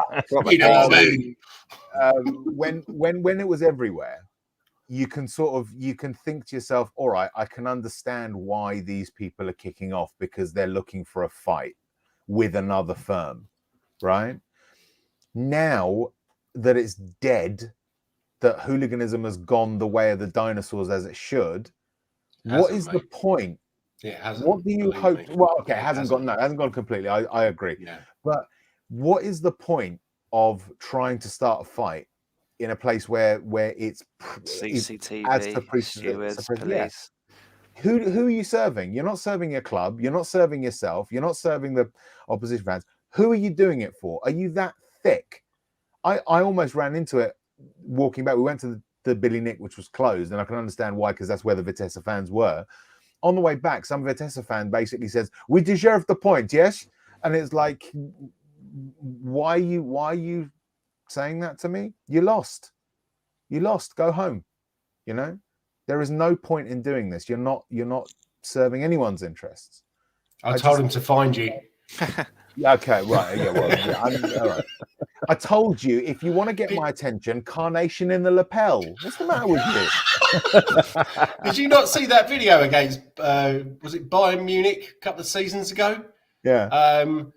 Down some back street, there was like 200 of them, and I think there was about 20 Spurs fans. Yeah.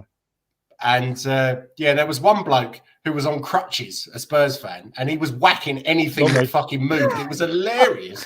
And these German blokes were like, "What the fucking hell's going on here?" There's another bloke who looked about 16, was fucking swinging windmills and shit. Yeah, as I said, we were outnumbered like about 3-1, and we still won. So it's hilarious. I think the scariest one I've read was 84 when we went to see. I only went once abroad to see Spurs play. Went over to see Spurs play finaled, and I'll tell you something: absolute glorious time going over on the boat. Yeah. Then, of course, we had to get off in Belgium. I think it was Ostend. I think it was. We got off at Ostend, and a few of us wanted to go for Jimmy Riddle. So of course we've got a load of Belgian police come up behind us, threatening us. If we didn't put our dicks away, they were going to shoot us. And they pulled guns on us. That was the. I'll tell you that. That's the worst thing to do, because you just piss yourself more. Yeah. Oh yeah. But the funny thing was, I didn't want to go all of a sudden. It was like I felt like I didn't. Yeah, I didn't need to go.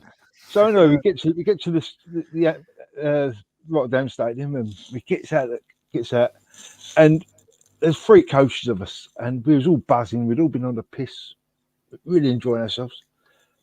And we're walking down this alleyway, and we're getting a load of grief through the fences, spitting at us, throwing coins, blah blah blah, which was no good to us, the coins, because it weren't euro them days. And Deutschmark. Oh no. so anyway, Guilders. So we're walking through, and we're thinking, we're going to walk through this little alleyway, and we're going to walk straight into our section.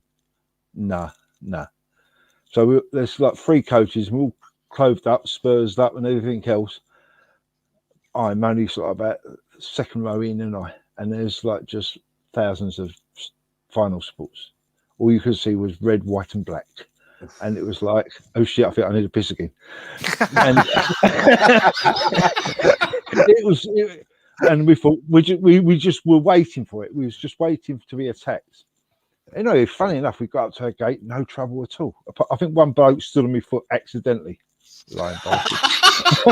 And you nutted him, yeah? Nice. No. Because I think we were a little bit outnumbered, so I thought I'd take that one. I'll take that one for the team. That was magnanimous. So anyway, you can have that one. One more toe. You fucking come over here, son.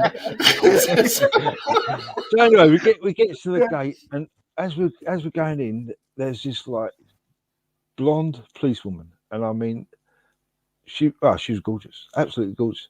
So of course my mate's got up there, and he's gone like that, and she's patting him down. So of course I've stood behind, didn't I, waiting for my turn. She told me to fuck off. Undoing his zip. She said it might have been the case that I forgot to do my zip up, but yeah, I'm sort of telling me like that. And she literally went, "You can just fuck off." And I thought, "Oh please, don't do that to me." You know, I was young. She's mugged me right off. Yeah, she's mugged me right off. Yeah. I've travelled all this way to be rubbed by you, and you're telling me to leave. I was gutted. Although it was good night though, because we won 2-0, so it was lovely. But although I tell you, Feyenoord have got a pretty nasty reputation. They were naughty. I mean, as we was walking in, you could literally look like you could still walk anywhere in the crowd.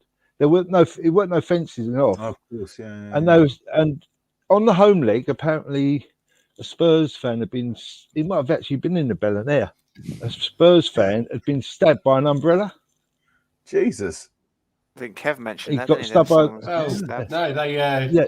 I think it was it 84? A bloke got killed.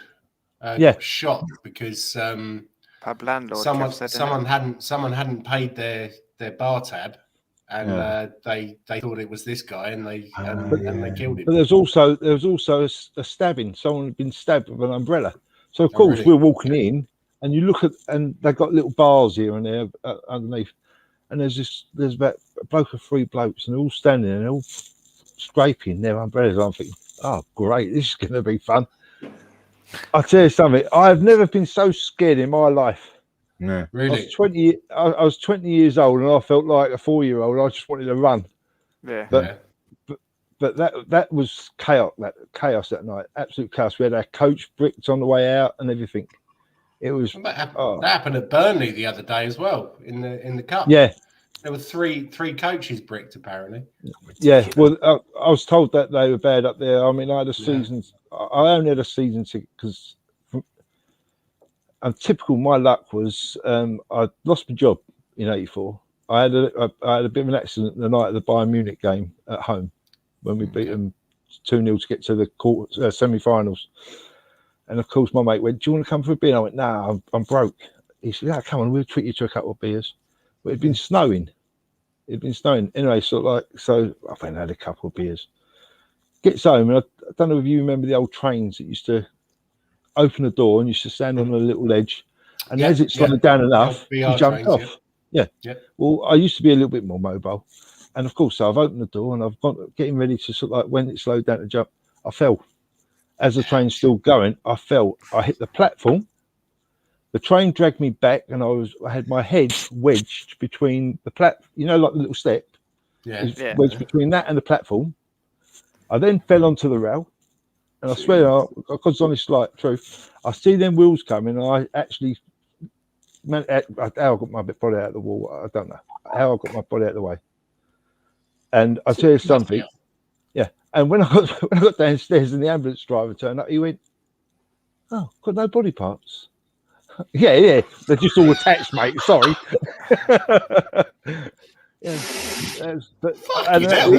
Jesus. Anyway, so a little while after, because I had a fair bit of time off, I lost my job. I was used to work in the post office. I lost my job, and I think it was just coming up towards the end of the season, and my mum see an advert in a paper for working on a holiday camp where I used to go as a kid in near Lowestoft, Yarmouth. Yeah. Right, Have you heard of Potters? Any of you heard of Potters holiday camp? Yeah. Holiday leisure A friend of mine worked there. Yeah, well, I used to work there. Yeah. I worked there for 2 years, but it was typical. We started the week before the UEFA Cup final in '84, so I'd gone all through that season. Hardly missed a game apart from the time I was off ill with my shoulder, and I couldn't go. I had to sit there and watch it on the TV. So I was gutted. You were lucky, apparently. Yeah. Sounds Well, it from the... At least you're still alive, mate, because that sounds fucking dodgy. Yeah. But still alive. Exactly. It was a bit scary. It was a bit scary. Yeah, no, I bet. No, and we won the fucking cup anyway. So. They made up for it, really. You know, I didn't want that job anyway. I hated the post office. My mum kept telling me it was a job for life. Job for life. I've only been in it 4 years. They booted me out. Think of the pension. True. Very true. So yeah, we've gone off on another tangent, haven't we? I don't know. Where was we? Oh, Vitesse, aren't we? The fighting in the stadium. Fighting in the stands, yeah. Anything afterwards? So they weren't actually fighting the fans. It was just the stewards. They tried to get to the fans, and then the stewards basically whomped. But they were pulling people out of the stadium for a hell of a long time, you know, because they would pull a few out, and it seemed to calm down. Then it would erupt again, and they pull more out, and eventually it got to the point where you know it sort of curves around the away section. You know, part of it in the east, part of it in the north. Essentially, that apex of the corner was virtually empty. It was just a load of Vitesse fans on this side in the east stand, and another lot on this side in the north stand, with just empty seats in the middle. Because was there actually police there, or was it just stewards? It was stewards at first, and then when it started getting a bit more serious, you saw the wooden tops coming in and what's it calling? Did you see that video against West Ham as well? At the West Ham game, that someone forced open the door between the West Ham fans and the Tottenham fans, and there were stewards there, like standing in front of these people throwing punches, and I'm thinking, fuck's sake, fellas, you get paid £9 an hour. Yeah, why are you doing that? It's also because of security training as well. Right. I think that you not that you can't get involved, but because you've got to know how to look after yourself, and clubs just don't pay their stewards for that kind of training. No. So they won't get involved. It is part of that, but it is also part of what you say. I'm not getting paid enough for this. No, but they were actually trying to stop them and trying to hold the doors, and I was like, "Come on, fellas, you ain't getting paid enough for that. Just let them go at it. Let the old Bill sort it out." Sorry, Jens. Jens and Riz. I'll put you to place on that. I mean, we went to one game the other season when it was all hunky-dory to go, and I spoke to 3 stewards on one night, and they worked Spurs quite regular, and they're all Millwall supporters. So I wonder why they were fighting West Ham.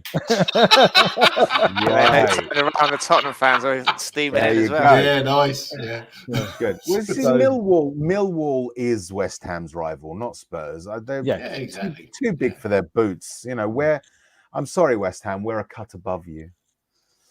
Maybe not right now, but in general. Oh, and have you seen how hilarious they've been recently? It's hilarious. Some of the guys I haven't seen in years have been piping up on Facebook, and you know, it's one hamstring injury for Antonio, and or Souček goes out for a little bit, Then they got Mark fucking Noble back in. Oh, yeah. I did make me laugh when they put him on to take the penalty the other day. Taker, Mark Noble. Yeah. Dear. I mean, listen, you can't take away from what Moyes has done. I always thought I've rated him as a manager. I always have. You know, Real Sociedad and his Man United time apart, but it's West Ham. You know, you will have a couple of good seasons here and there, but sustained success, unfortunately for them, they're cannon fodder. They'll be relegated within the next 5 seasons. Yeah, right. Listen, if the way that football is right now, it's a few big teams and cannon fodder, right? And it's a shame that it's like that. It's a shame that Declan Rice, aren't they? People are Gary Neville and everyone's talking him up. So the bigger clubs come in for him. Yeah, but then again, Gary Neville's been trying to sell Harry Kane for the last God knows how many years. It's because they want to relegate us into the cannon fodder bracket. Yeah. Whereas I'm sure the Dildo brothers will sell up there, won't they? If they get a good deal for Declan Rice. Yeah, absolutely. Yeah. Oh yeah, but what about this Czech guy that apparently is taken over? Well, he's buying 27%. With a view to a full takeover. But yeah, I mean, never went to the old den, Derek. No. What were you thinking? What were you thinking of, Derek? Yeah. Yeah. Yeah.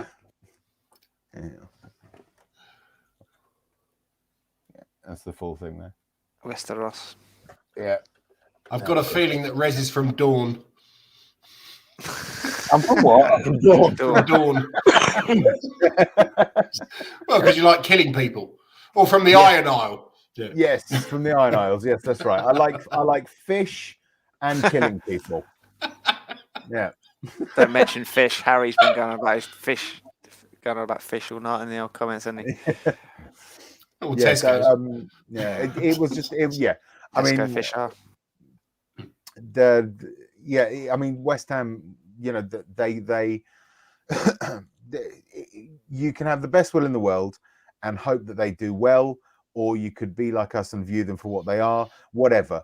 Ultimately, the reality is they make up the numbers. Spurs are not like that, even though Sky would love to relegate us into that bracket.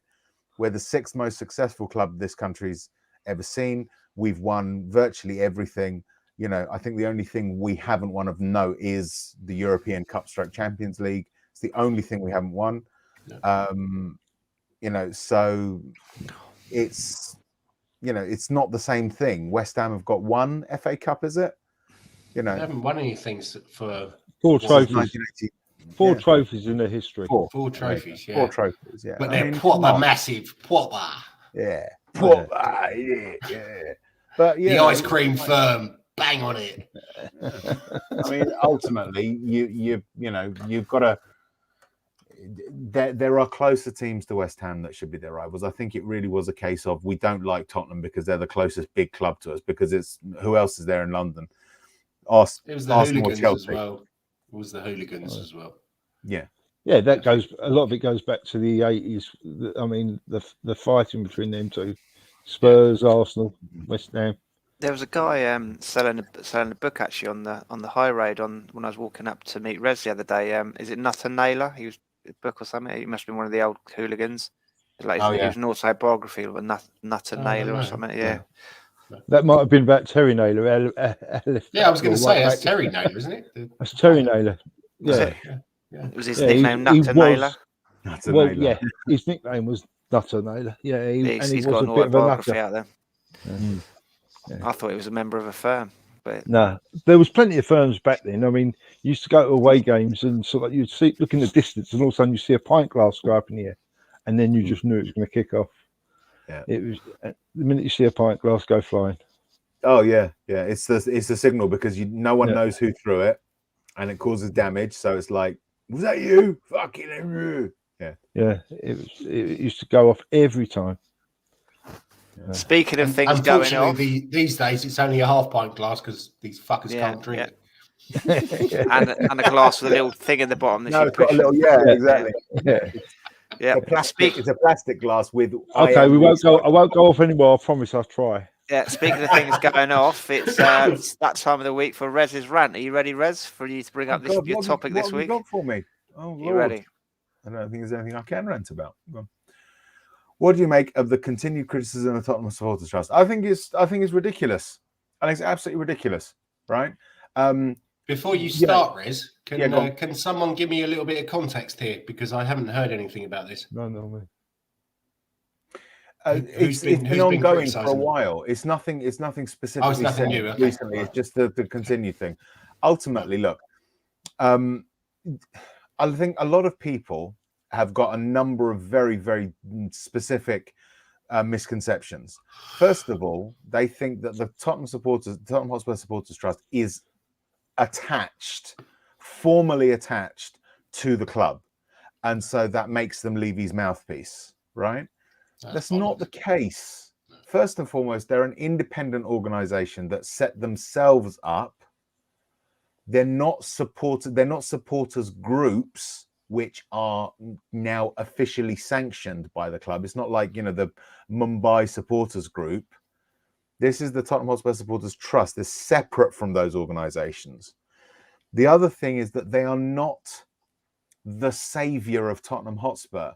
They're not there to protest per se. They are there to support supporters. Okay. Now they've got a full democratic setup. So if there is an appetite within their membership for their current leadership to be replaced, which it can do because they stand for election, and for a pro-protest stance to be taken, that can happen. The reason it hasn't happened is because the membership is who votes for them, and they don't have the appetite for that organization to be a protest movement, right? But they do a lot of good for supporters.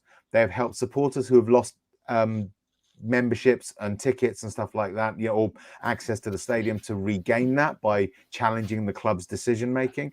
They've helped disabled supporters get better access to the stadium. A lot of the way that people with disabilities are accommodated in the stadium has come about through communication with the Supporters Trust and other organizations as well. They do a lot of sort of events to try and events within the community to try and make sure that there's proper engagement between the club and the Tottenham community around them. But they're not a vehicle for, and I'm sorry to have to say it like this, for your individual gripe, right? That's not what they're there for. And expecting them to align entirely with your view of Spurs is unrealistic, because they are a membership of 20,000 people and they have to reflect the majority view, not any individual.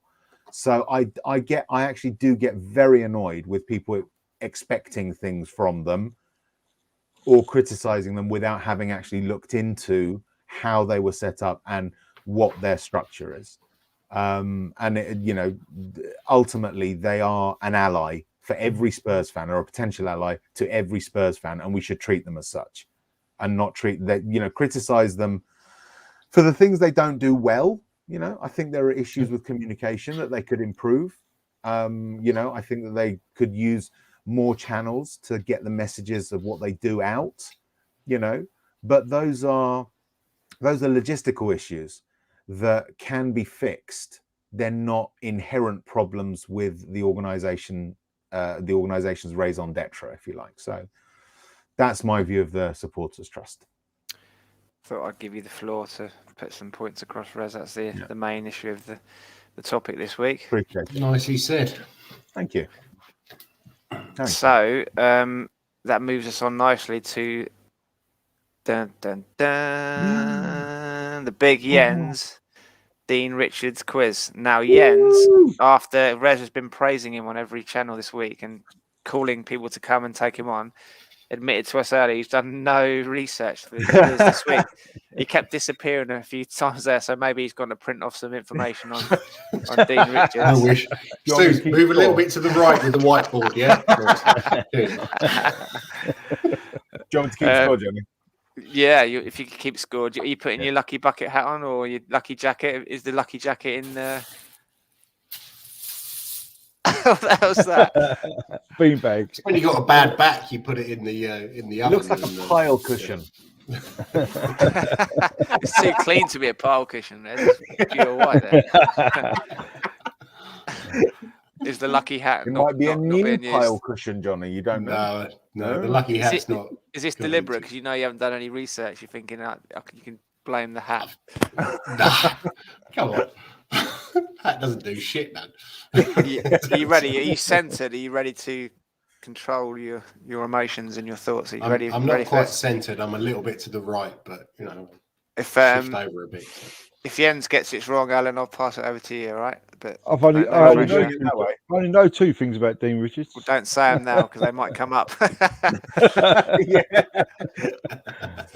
Right, are you ready, Jens? Yes, mate. Question 1. Tottenham famously signed Dino from Southampton, but which club was he at before Southampton? Wolverhampton. Final answer? Bradford. Final answer? What are you going for? What are you going for? I'll go for Bradford.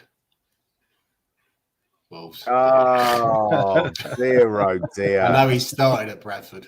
Yeah, that was his home club, wasn't it? Yeah.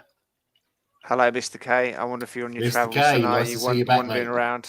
How are you? Yeah, He's it's been good to see you back, wandering in Mr. K. Leicester. We wondered what happened to you. Yeah, Right, we actually causing said the other day trouble. to Rez Causing tonight. trouble, Kay. I know what they're like. aren't they? Spreading the Tottenham love in Leicester. Yeah. Question 2, Jens. How much was the transfer fee when Tottenham plucked Dino from Southampton?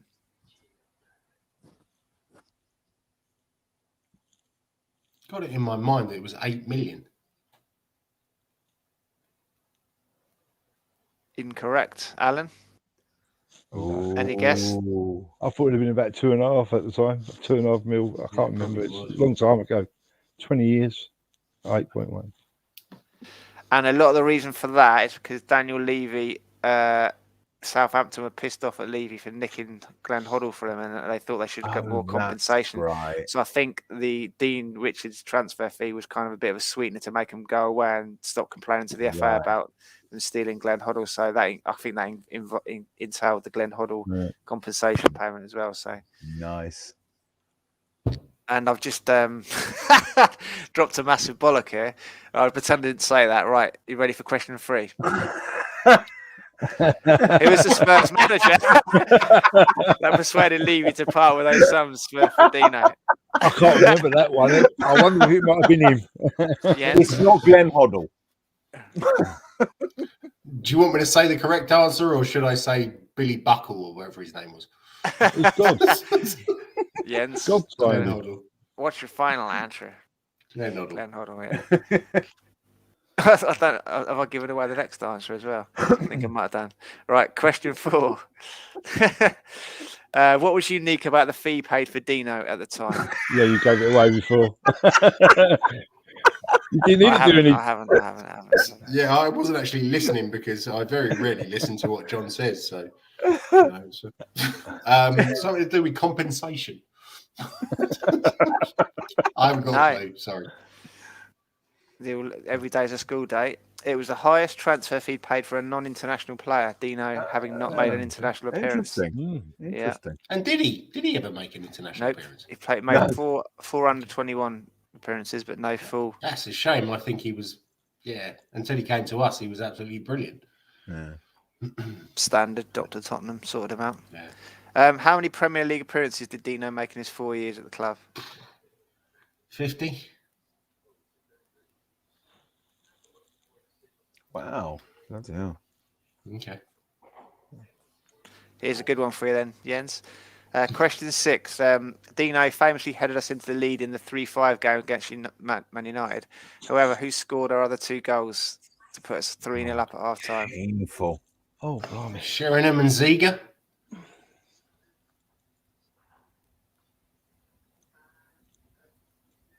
Incorrect. Alan, do you want to take a guess? I don't know if Simon Davis got one. Rez, do you want to guess? Davis and Keane? Don't know. Jens got one of them right. I'll give you that. Give him half a point. So Sheringham. No, Sheringham. Wasn't he playing for them at the time? Yeah, he was playing for them, wasn't he? No, he weren't. Not then. Wasn't he? Oh, wasn't then? Okay. No. So Sheringham and Stephen Carr, aren't they? He just You've come gone back the to wrong us. way. That's fair. That's Ferdinand. Les Ziege. Ferdinand. I remember the goal. He sort of struck a good Yeah, sort of. The ball stopped and he hit a good sort of half volley, smashed it in. All I know is after that game, I sat in traffic carrying home, and every coach round me and bus round me had Man United supporters in, and I felt sick as at the time. Yeah. So as we've established, Dean Richards played, Les Ferdinand played, and Christian Ziege played. So the next question is, can you name the other 8 Tottenham players who started that day? A point for each player that you name. Casey Keller, Stephen Carr. No. No, okay. You got 8 guesses. What's his name? That's 2. I'm writing them down. Okay. Sorry, just a minute. Cheating bastard. Suze, quick. Google Tottenham v Man United from 1999. No, sorry, she was meant to have her headphones on, and all I can hear is "Who are you?" because she's watching CSI. So, Leslie King, Chris Perry. Correct.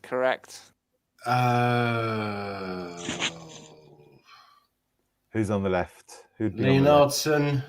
Incorrect.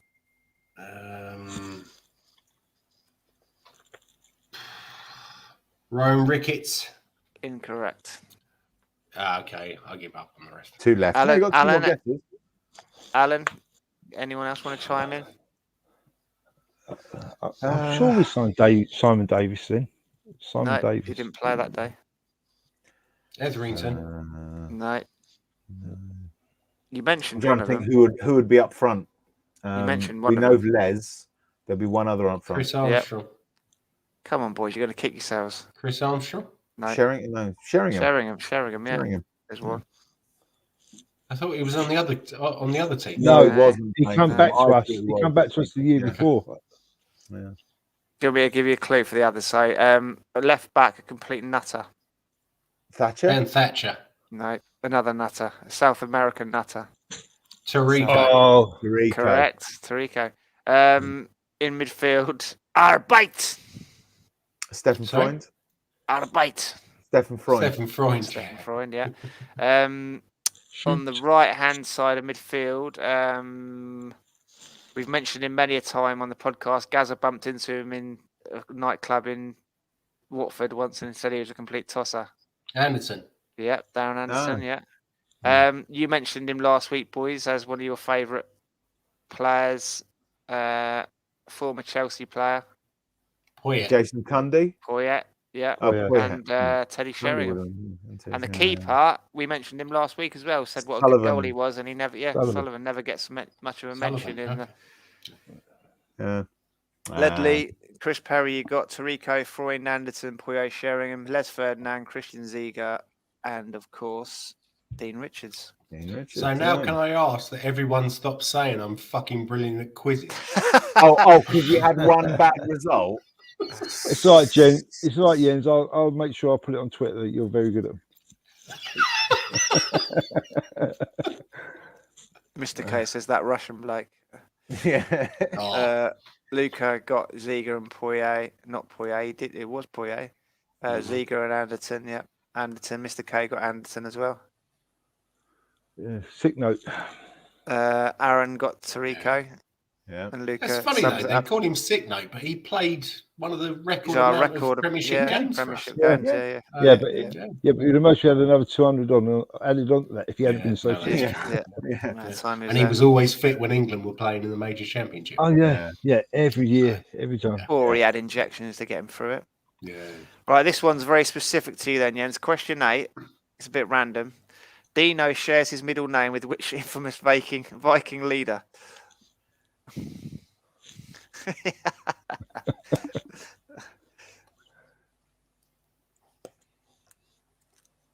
Viking leader.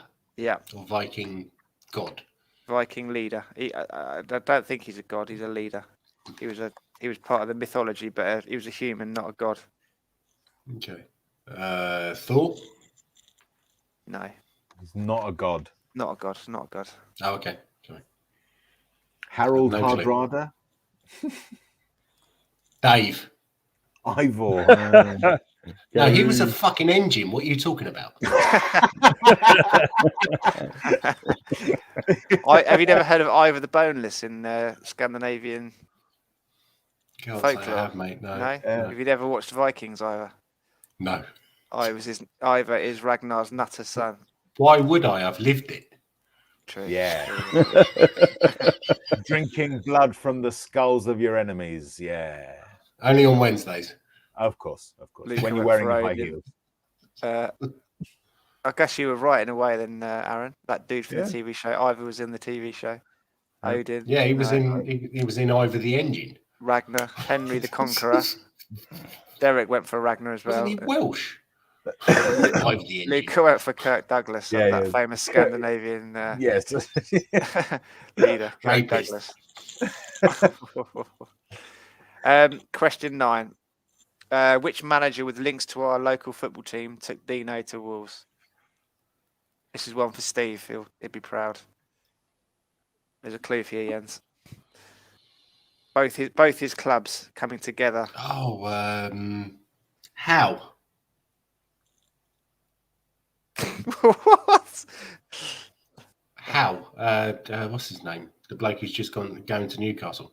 Eddie He's Howe. from Amersham, isn't he? He is, yeah. Yeah. It's not the right answer, though. No, okay. Yeah. Graham Taylor. Eddie Howe wasn't around when Dean Richards was at Wolves. Yeah. Here's another one then. This is a random one. And unless you've looked up at Wikipedia, you might not get this one. Let's just see if anyone in the comments got that one. No. Yeah. Right. Question 10, the last one. Which former Premier League manager did Dino used to live next door to when he played for Spurs? I can give you a clue if you want. He used to play for QPR. I imagine he played for QPR when he lived next to Dean Richards. Jerry Francis. Oh, Play for QPR. Mm-hmm. No clue. Sorry.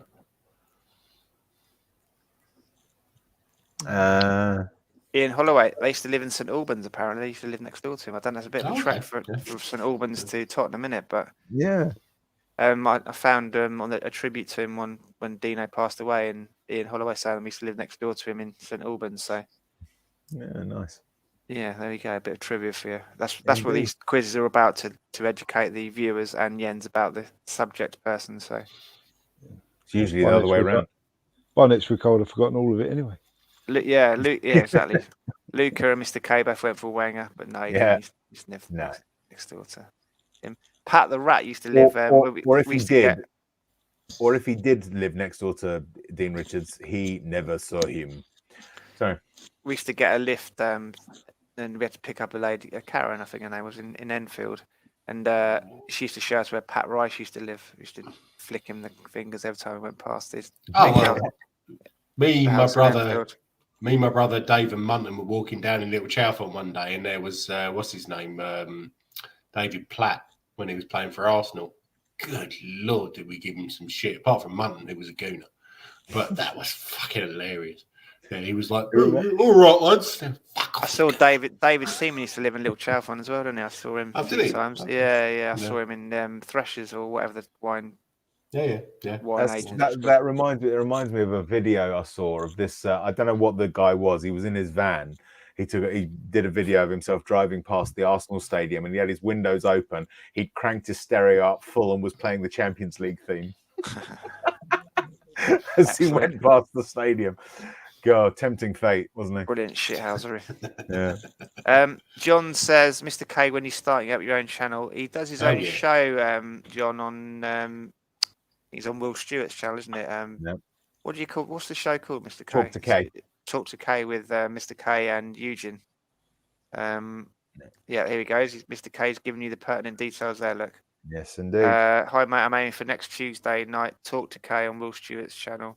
In case anyone doesn't know, not moving the show. Love Will's channel. And that's 11 p.m. GMT. It's good. It's always good value with Mr. K. He's got some interesting thoughts on things, and he comes at things from a different angle, which I like. I haven't even watched you lot. Yeah, he's got some deep, Yeah, deep he's thoughts. good. Mr. K is good, and There's some good Eugene's channels also out good there, as well. Alan. Yeah, really good channels. Yeah, I don't even have the links to them. To be honest with you, I come away from Spurs community because I just got fed up of it all, like all the arguing and everything else. And then I've started using Twitter, but to be honest with you, I think Twitter's worse, mate. Twitter's I hit worse. 100 I hit 100 followers the other week. Yeah, did there? And people were bragging they've got 10,000. There was a famous court case or something. They want to say if you've got more than 300 followers on Twitter, you're officially famous. And I've got like 456. I was like, there you go. I think I've got about 12. I've got 101, I think it might be. But I don't really go looking for it anymore. To be honest with you, I sit here and I watch TV most of the time. yeah. To be honest with you, I don't even know I'm awake now because I said to no, I said to Jens, I've had 2 really bad nights because that's from my health. 1 minute I can be everything can be hunky dory. Next minute I'm sort of down for 2 or 3 days. And the last 2 nights I've been up about 3 times during the night being ill, and then I've got up at 9 o'clock and I'm thinking, right, I'll go back to bed afterwards. Nah, don't happen. So I've sort of mostly had about 5 hours kicked in the last 2 days, and I'm thinking you're going to lag at some point. Yeah, you've done well there. there. You've done well there. Yeah. So that's mostly why I've gone off topic because I'm tired. You see, tiredness. That's what this channel's known for. No, but it's good. It's randomness. No, it's good. It's good to see because I know you've been threatening to come on for a while, Alan. Yeah, it's good to see. I was basically giving up on you because you kept saying, "Oh yeah, I'm not going to come on. I might come on, and then I'm not going to come on." I'm shy. No, it's good to see you. I'm shy. As you're flagging, Alan. Fuck. We'll move on to our last topic point. Then Everton v Tottenham. What do we think of the lineup of being score predictions? So we'll go with our guest first, and Alan, as you. Yeah. Right. I honestly think the scoreline is going to finish up with 2-2 somehow. I just think that they're going to have more legs in it than us because of the strain. They did work hard last night. They did work hard. I can see it being 2-2. I can see a very similar lineup. Possibly, I wouldn't be. I don't know whether I'm in a different crew here, but I wouldn't mind seeing Rodon giving a running in the back. Yeah, I think he's aerial power. I can't remember seeing our defenders losing so many headers at set pieces. You know, and Rodon looks pretty good in the air. Sanchez, when he came on last night, he was. Yeah. I'll tell you something. He won every ball last night. But I think the only two changes I would do would be Rodon in for Davies and Sanchez in for Dyer. The rest. I think I'm worried that he's going to put Winksy in place of Skip. To be honest with you. But yeah, he gave him a chance last night, didn't he? Yeah, and he came on. It depends on the concussion protocols as well. Didn't Sanchez get a bit of a whack last night, didn't he? Well, he stayed on the pitch, didn't he? He stayed on, didn't he? He stayed on. So, yeah. Derek's gone 3-1 Spurs. Mr. K's gone 4-1 Spurs. The Conte effect will start soon. They look up for scoring. Aaron's asking, will we start in Ndombele? No. Yeah, I would. Instead of Skip or Højbjerg. Because you got the protection behind in maybe. Yeah, it depends. Well, I suppose one consolation, he didn't play too many minutes last night, so he might have the energy to do half hour. Or he might have the energy to run onto the pitch. Yeah. He didn't run on with too much energy, did he? Sort of ambling on like he did. Yeah. So maybe he's had words with Conte already. He doesn't get on with what Conte's told him he expects of him. What, I've got to run. Well, Conte wanted him at Inter. He did. Yeah. He wanted him at Inter. Did. So yeah, that's well for him, doesn't it? That's because Conte knew he was going to be going so well, so he dumped him on Inter. Get rid of him at Tottenham. He knew he was coming in there. So he was doing the football manager approach. So you're going 2-2 then, Alan? Yeah, I think. I just think it's going to be 2-2. I just think that the exertions of last night was going to. You got to remember, we played the last half hour with 10 men. Yeah. And so I just think you don't think the new manager bounce will last a bit longer, or do we have I it in that first half think hour? we will get. To be honest with you, as I said, I didn't think he would start with such a strong team last night because I thought he would concentrate, make sure he had a strong team out against Everton. I don't know. It's just something worries me about Everton. They've just got that pace. They have been. It's like the same old story. Dr. Tottenham's coming for you on Sunday, Everton. We'll help you out because you've had a bad run. Dr. Tottenham is currently being beaten shitless by Conte. Yeah. Right. I expect the death of Dr. Tottenham very soon. Yeah. Rest in pieces, Dr. Tottenham, is my view. And I think that's what Conte is going to do for us. Right? Well, hopefully Spurs here disappear as well. Yeah. That'd be nice. Yeah. Absolutely. Yeah. Absolutely. Mr. K says, which players do you think will come in? Who's that aimed at? Everybody? Anyone? Rez, do you want to take that? Which players do you think will come in to the line from last night? I reckon the lineup will be along the lines of Lloris in goal, Rodon, Romero, and Tanganga. He'll stick with Reggie. He'll stick with Reggie on the left because there's no one else. But I can see Doherty on the right.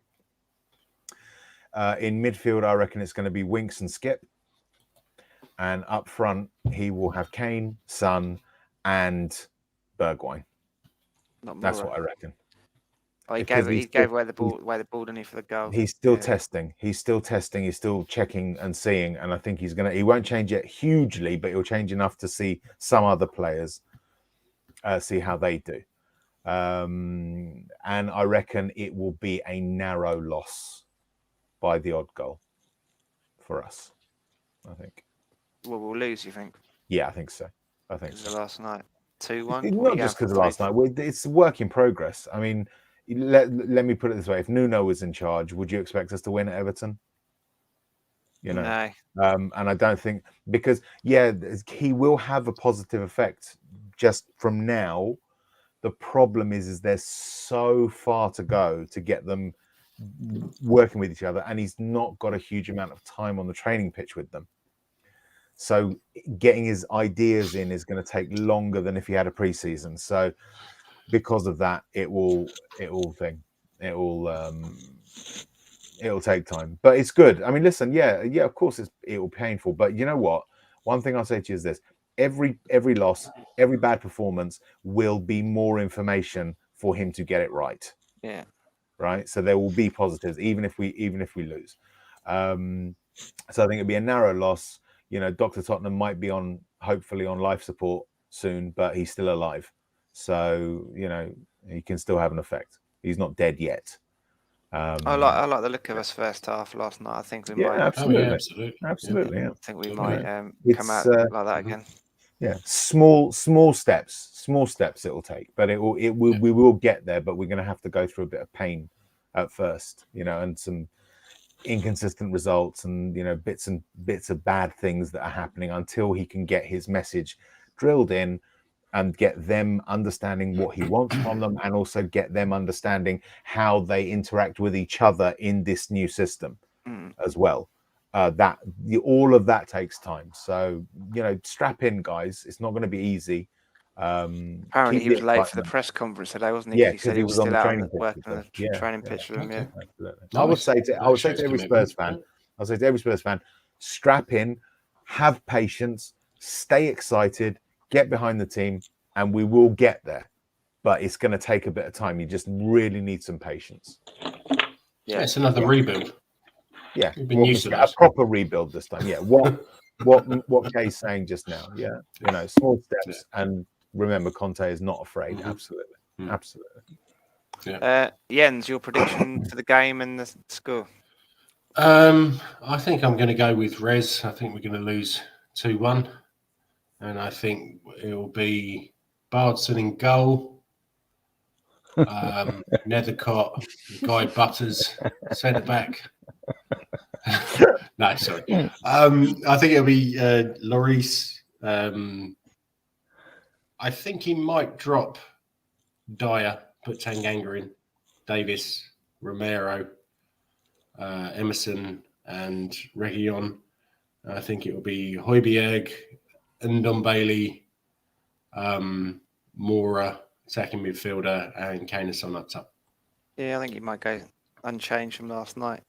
Who knows? It depends if there's any knocks or fatigue, isn't it, from last night? But instead of Skip, it'll be Ndombele. I think he might go for the juggler.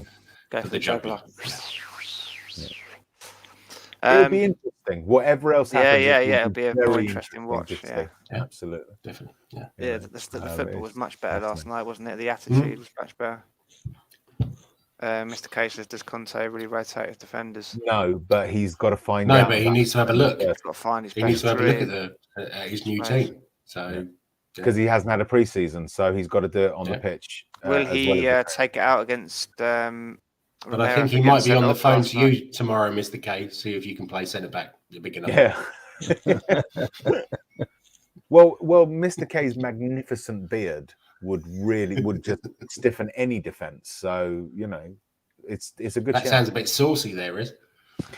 Well, there's a frisson between myself and Kay. Okay, I'm not ashamed of it. I'm not going to deny it. He might, but he's got his reasons.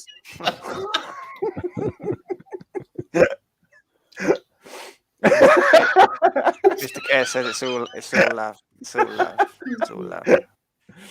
And on that note, that's the end of the show tonight. Thanks, Alan, for coming on and showing your face and getting involved tonight. Hopefully you'll have me back one day. Much needed. Oh yeah, welcome back anytime, mate. Yeah. I bought this especially when you mentioned about the mic last week. You see, I thought it's got the mic. Yeah, they're decent. They're really good. Yeah, they are good. It's the first time I've even ever used a webcam. Never used one before. Nice. Yeah. You've done pretty well, to be honest. Yeah, you did. Yeah. I've definitely got the lighting. I've got the lighting wrong. I've got the lighting wrong because all I can see in my eyes is square blocks.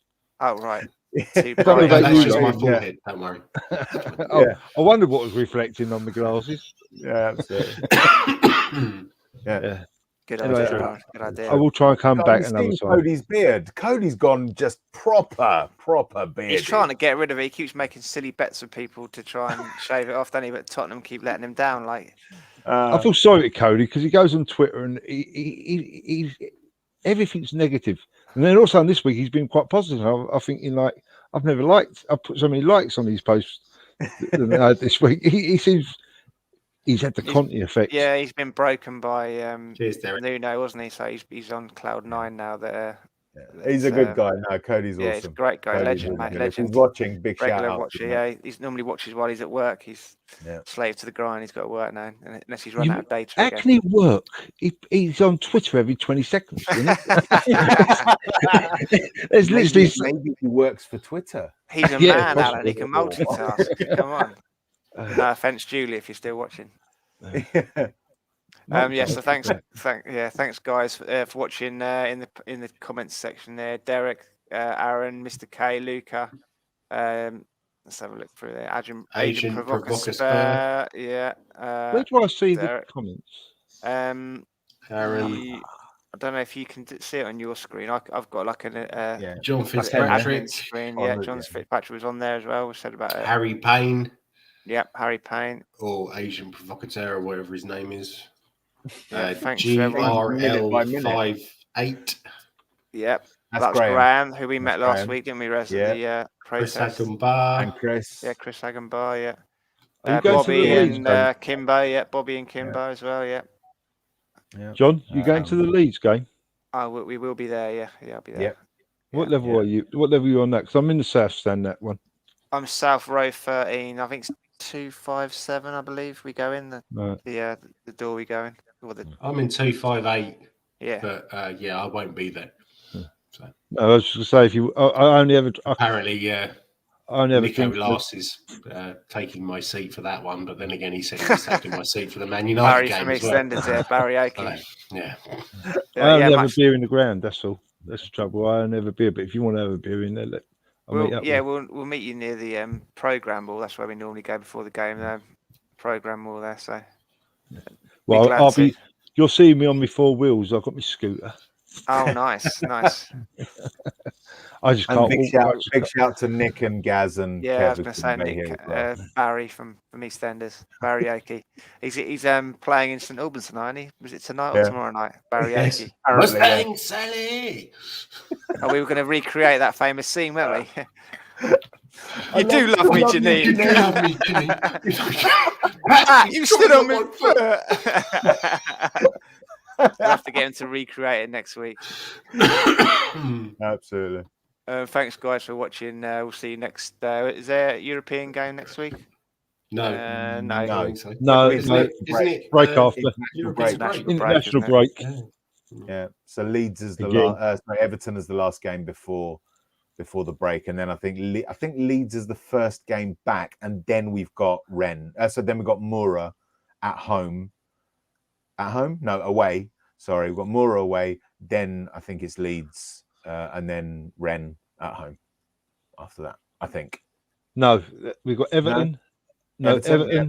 Then we've got the international break. Then we've got Leeds. Then Mura. Yeah. Then Mura. Mura right. After Leeds. Yeah. Right. Yeah. We've got no game after Everton until Leeds. Oh, and then isn't it? Who have we got? Have we got West Ham in the cup after that? Is it West Ham? No, there'll be a league game. No, it's December. That's December. Hits your head. What's the next Premier League after Leeds? What's the next Premier League thing after Leeds? It's not Burnley. Let me have a look on my phone. Yeah, Burnley. We've got Burnley. Brentford, is it? No, Burnley away. We've got Burnley away, right. Then Brentford, and then Norwich. Right. And then Brentford at home. Yeah, the next home game after Leeds. I'm looking forward to the Brentford game. Actually, I'm looking forward to seeing them play because they're doing good. Yeah, we got Burnley. Yeah, so you got Leeds at home and Mura away, then Burnley away on a Sunday. Sunday 28th. We've got Burnley away as well. Yeah. Then we got Brentford at home on Thursday night, 7:30 kickoff. Sunday Norwich at home. Tottenham v Rennes on the Thursday. Brighton away. Leicester away. Liverpool at home. West Ham in the cup. We're into Crystal Palace Boxing Day, aren't we? Quite a way off. Okay. Yeah, it's midweek before Liverpool, isn't it? The West Ham. So hopefully they'll be in a world of trouble by then. West Ham, shit houses that they are. And on that note, fuck West Ham. Fuck West Ham.